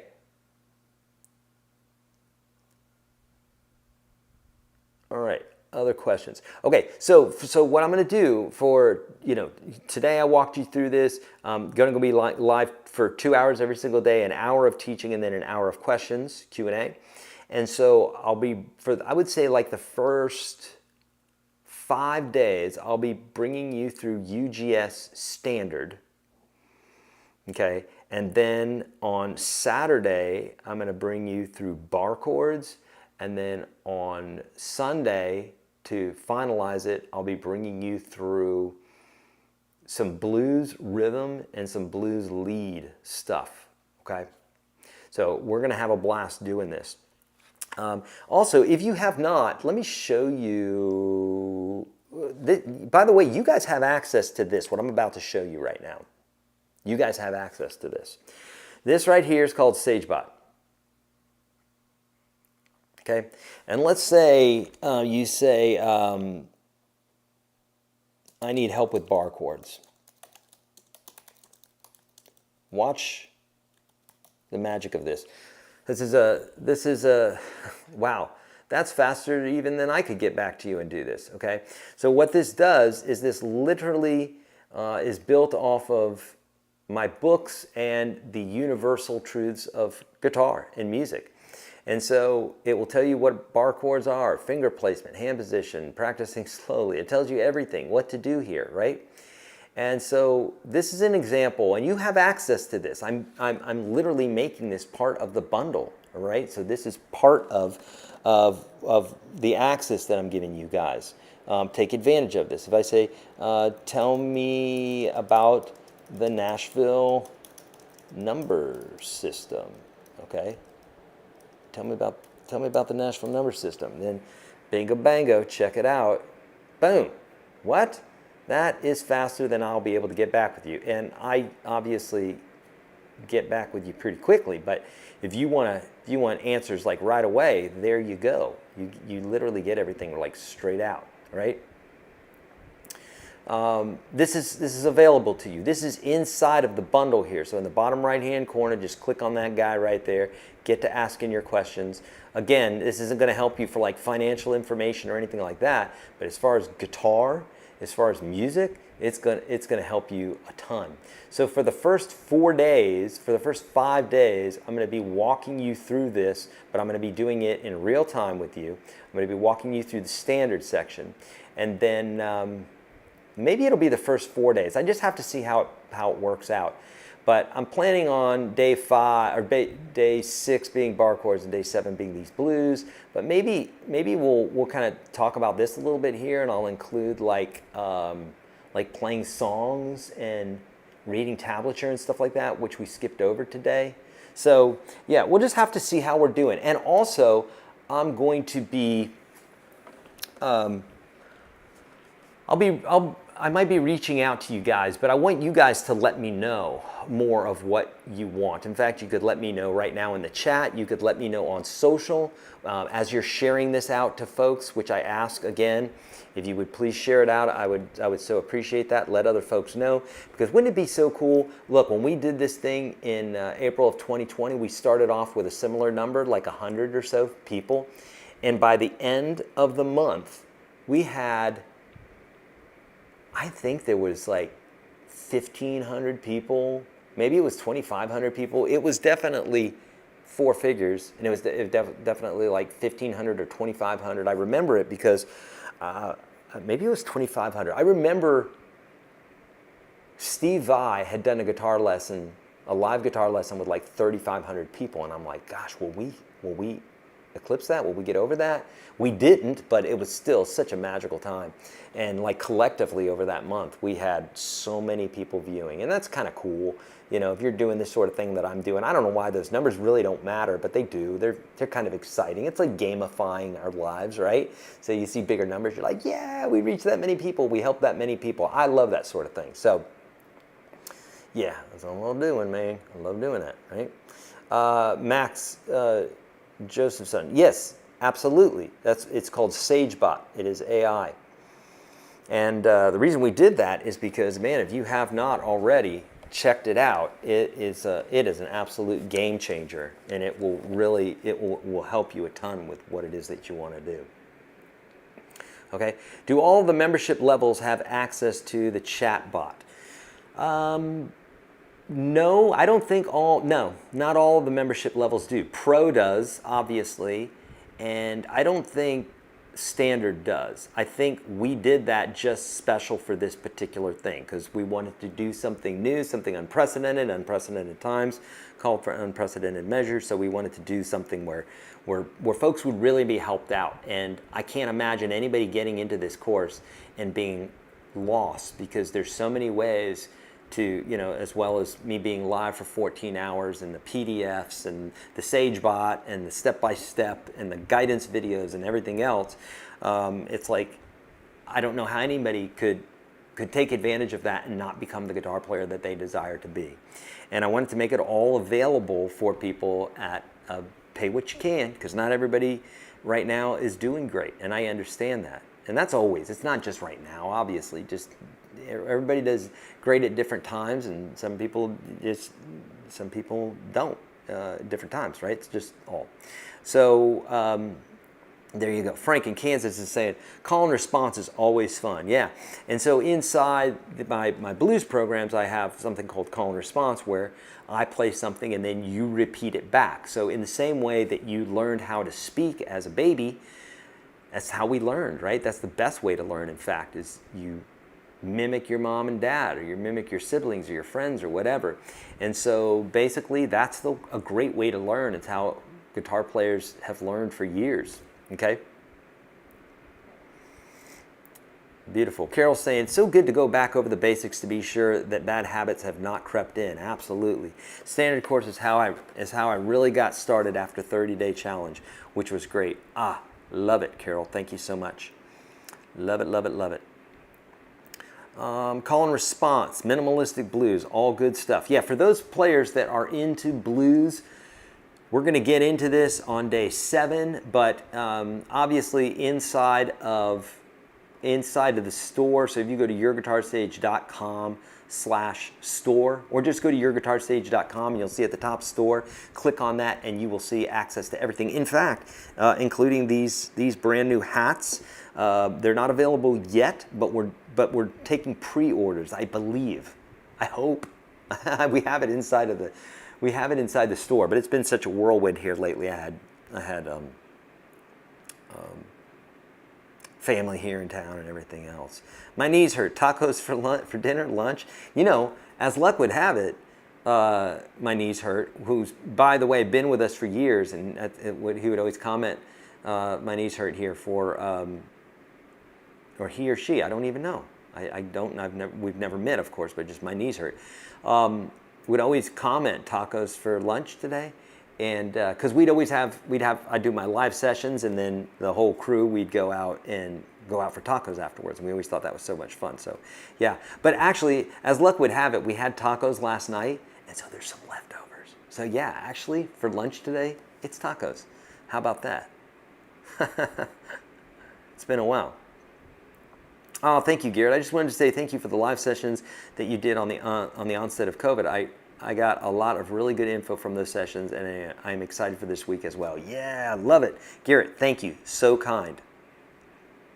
365 is really helping me to get those techniques down that appear in such as pull-offs, etc. Really helpful. Yeah. So for those that don't know, the 365 guitar plan, which comes with UGS Pro, which for those that really want to delve into, that really are like, Eric, I like the way that you teach and I really want to delve into music. I've got something that's coming up here that we're going to be releasing, and it's basically UGS Pro. It's like our big series, if you will, which also includes the 365 guitar plan. We're going to be doing it at an unprecedented price. So there you go. So be looking out for that. If you get emails from me, or if you got the bundle, then we'll let you know about it. Okay, but that's coming up. And the 365 guitar plan is basically a 7-day plan. So 7 different focus areas on the guitar broken into 7 different days. And basically we start at week 1, and I bring you through 52 iterations of this. So we start off super easy. Week 2, same 7 focuses. Each day has a different focus, like fingerstyle, theory, alternate picking, economy picking, those sorts of things. And so every Monday it'll be the same. But what we do is each week, there's one exercise, every day we have one exercise. You're going to practice that one exercise for that one technique, and then the following week starts, new 7 exercises, and each week we slightly turn up the heat. Now why do we do this? Because remember I said you want to always be at your quan, which is in between boredom and frustration. You don't want to be bored, you don't want to be frustrated. The in between those two things is called the quan. It's called the zone. Right? You ever been stuck in the zone where you're not stuck in the zone, where you've been in the zone and you're just being so creative, and then someone messes your concentration up and you're like, you have to pull yourself out of this theta state that you're in? That's where we want to be, and that's what 365 does, is it keeps you right surfing along that edge where you're just pushing up against your edge and it feels amazing, okay? And so many folks have seen some massive changes because of 365. All right, Lisa's saying we need more merch. I know, I would like to do it. So we said we're going to start off with the hats. This is just one style of hat. It's black, and it is, you can see it right there. It's got the little logo on the side, and you could get it, basically we got it to where you could get it on the side, on the front, on the left, or you could get it on the right. I have mine on the left. You could get yours on the right or in the center, and you didn't see me with my hat off. See how I did that? The magic of TV, right? Because it's a mess. My hair's a mess right now. It's getting long. So yeah, we definitely need more merch, and I would like to do that, and we're working on it, and there you go. That's what we're going to start. My thought is we're just going to kind of do one-offs. Like, we're just going to make this available, and if you want one, put your name in. It's not going to be available after that. It's just boom. I think that's how we're doing it. I haven't quite decided yet, but that's what we talked about last time. So, okay, my knees hurt. Okay, Mail. Okay, beautiful. Thank you. Oh, a BC Rich Fit 581. Yo. Okay, gotcha. So obviously, in my career path that I've chosen of doing this stuff online, you see people's Twitter handles, you see their Instagram handles, Facebook handles. What they are inside the program, what they are inside of YouTube, and it can get a bit confusing because if it's not consistent, you just don't know. So BC Rich 581, my knees hurt. Boop. Okay, program. There you go. Okay, Matt's saying I'm logged into Pro, but I can't see SageBot. Can you please tell me where it is? Well, Matt, I'm thinking you're maybe not in Pro, because you should see it very, very prominently right here. Whoa. So right now you won't see it like here, right? It's not going to show up here, but you have to delve into the program. Now in this case here, We made it available. I'm not sure if it's available on all of them, but here you go. It's this bottom thing, the bottom right-hand corner. But you have to be inside of the course already. So you're going to click that like that. Now, there is a very small chance that you have something blocked on your computer where it won't allow it, but I doubt that. I doubt it. All right. Oh, love it. Thank you. The Bears, that's right. Roy's been with me for forever. It's great to see all the returning people over 15 years and all the new people. What a great community we have created. Absolutely. And Roy's been with me for a long, long time. So I love it. Curious, how did you come up with your channel name? Well, remember, this was in 2005. And I'd been teaching for many, many years before going online. I taught one-on-one. That's what I did. I loved doing that. I had many students, and it was my life, and I loved it. And I was like, well, let me just. What I really started doing is I'm like, okay, I've taught this Taylor Swift song 7 times this week to 7 different students. So why don't I just make a video of it? Then this way I'll put it up online, and they can get to it, and we can keep moving on. I can move my students along faster because then they can watch that at home. So I just did it. I was just making videos of songs. And then, you know, it was the early days of YouTube, and a lot of people were logging in. So I thought, well, let's just keep going with this. This is great. It's helping a lot of people. And then I think I had the channel name right away. I think YourGuitarSage. So the idea is a sage is like someone who has knowledge of something, right? Like an old dude on a hill or something like that. And it's you guitar sage, like your guitar breakthrough. And so basically it's like your teacher. That's how I came up with the name. Good, Drew, absolutely. Love it. 365 is a go-to. Yeah, flow state. You've been in it, Shadow. Flow state, whether you're video gaming, whether you're playing a video game, whether you're fishing, whether you're playing sports, whether you're playing guitar, basically the flow state is when you just feel great, man, and you're just like, the dopamine's kicking in and you are rocking, right? Because in this, you can create this. Like after lunch, I'm probably going to go down and work on my tunes again. And I'm going to get into a flow state. And it's where I'm just like focused on these tunes and digging in and having just a blast. And anybody can do this. You can do it.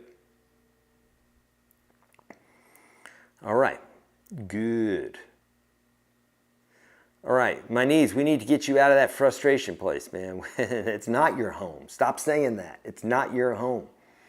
And as soon as you break those ideals and stop using the language and you get yourself in a different state, state is really important. You guys are like, this guy sounds just like Tony Robbins. Well, because it's just truth. That's just truth. State is everything. You could have everything in the world. There's a reason why you see millionaires and billionaires and people who have everything and a beautiful spouse and beautiful kids, and then they end up, offing themselves or something like that. It's because their state is down. Their state is so down. So state is the most important thing in the world. I remember many years ago I was going through a divorce. Tragic time, terrible time. And I remember seeing this couple, this homeless couple with a little homeless baby. They were all redheaded, sweet little family, and I knew they were homeless because they looked homeless. They got that baby in the baby carriage. And I was thinking, wow, they're together. And they were in a totally different state of being together. Yeah, they were poor and everything else. And here I was just getting ready to go through this divorce. And it's like state is everything. And I was down and I'm watching them and they're laughing and they're poor, but they were in a different state. And state is so important, man. You could put yourself in a different state because state has everything to do with your emotion, and emotion has everything to do with the way that you think. And I know for some of you that's a concept that may bother you, but it has to do with the way that we think, right? If someone, it's harder as a child or something like that, but if someone hits me with their car and I'm like, wow, that person hit me purposely, and I get out of the car and I start fighting them, that's a different state than, oh, look, that was a little old lady. She didn't see what she was doing. Man, thank God she didn't hit that child. She just hit my car. Completely different state. And that has to do with my thinking. It has nothing to do with the extraneous situations. Multiply that times a bazillion times a day. That's our lives. So we can choose to be in that beautiful flow state or not. It's up to us. It's there. Okay. Ah, so, okay, thank you, Mike, for letting me know that. It's in the lower right-hand corner, Eric's picture. Oh, gotcha. Okay, I see. I see what you're saying. Thanks, Mike. Okay. I have a nice guitar sitting here collecting dust. Well, drop zone 7? Come on, man. It's your lucky day, my friend. I'm giving you access to 50 of my premium lessons today. So do that, all right? Okay, Kurt has a lifetime membership. Is that the same as Pro? Well, all my courses, except for if you're paying monthly, are lifetime. So when you buy them, you have them for life. That's including everything. I mean, like all my lessons are lifetime unless you're paying monthly, unless you're renting the course, right? They're all lifetime. So just because you have a lifetime doesn't mean it's Pro.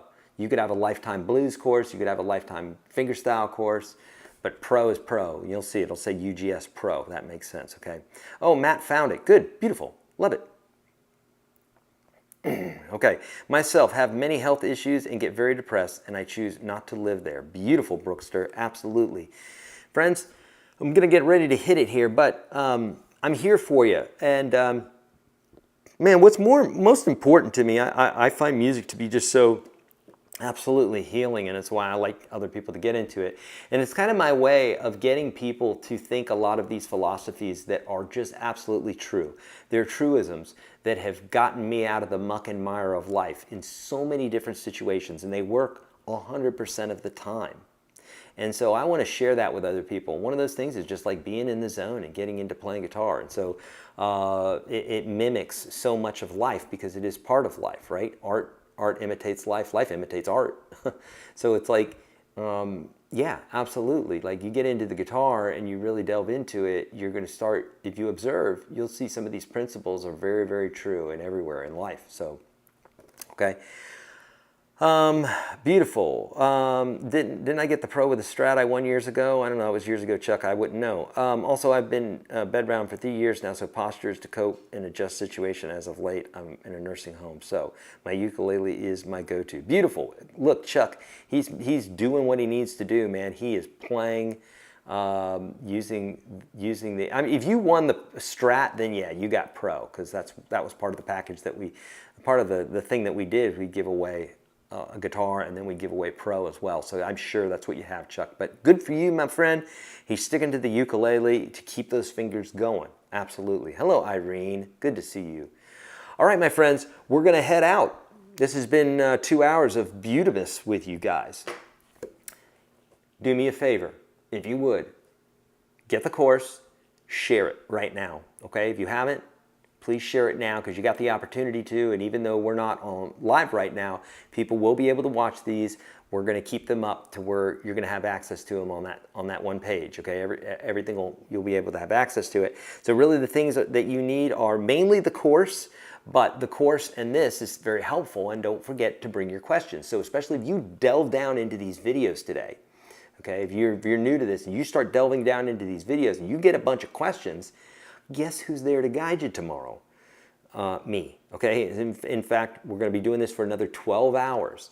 Now, normally, and you can see this on my website, normally I charge $300 an hour. I know that sounds ludicrous, but I got so many other obligations and I have so many other ways to teach you that those lessons are somewhat inaccessible. I do have folks that take advantage of them, but that's what I charge per hour. So think about that. If I'm charging $300 an hour, I'm going to give you another $3,600 worth of time here. Take advantage of that. That's why I say to you, take advantage of this. Come in, ask those questions. I'm your coach this week. I get to guide you through all of this, and I'm there for you. I'll answer these questions. I'll show you the way, okay? And you've got the course ready for you, okay? So thank you so much for the super kind words. Thank you. That's so kind, George. Thank you, Mikey. Thank you, Brookster. Thank you, Christine. Love it. All you guys. Love it, love it, love it. You guys rule. Thank you for sharing on Facebook, Drew. Beautiful. You guys rule. And I can't wait. We're going to delve in tomorrow. We're going to even have more folks here. And it's going to be a party. I'm telling you, by Sunday, it's going to be a giant party. If you guys share this, it's going to be awesome. So love you guys. Thank you so much. And I will see you same time tomorrow. Okay? Yeah. Let's do it. Bye.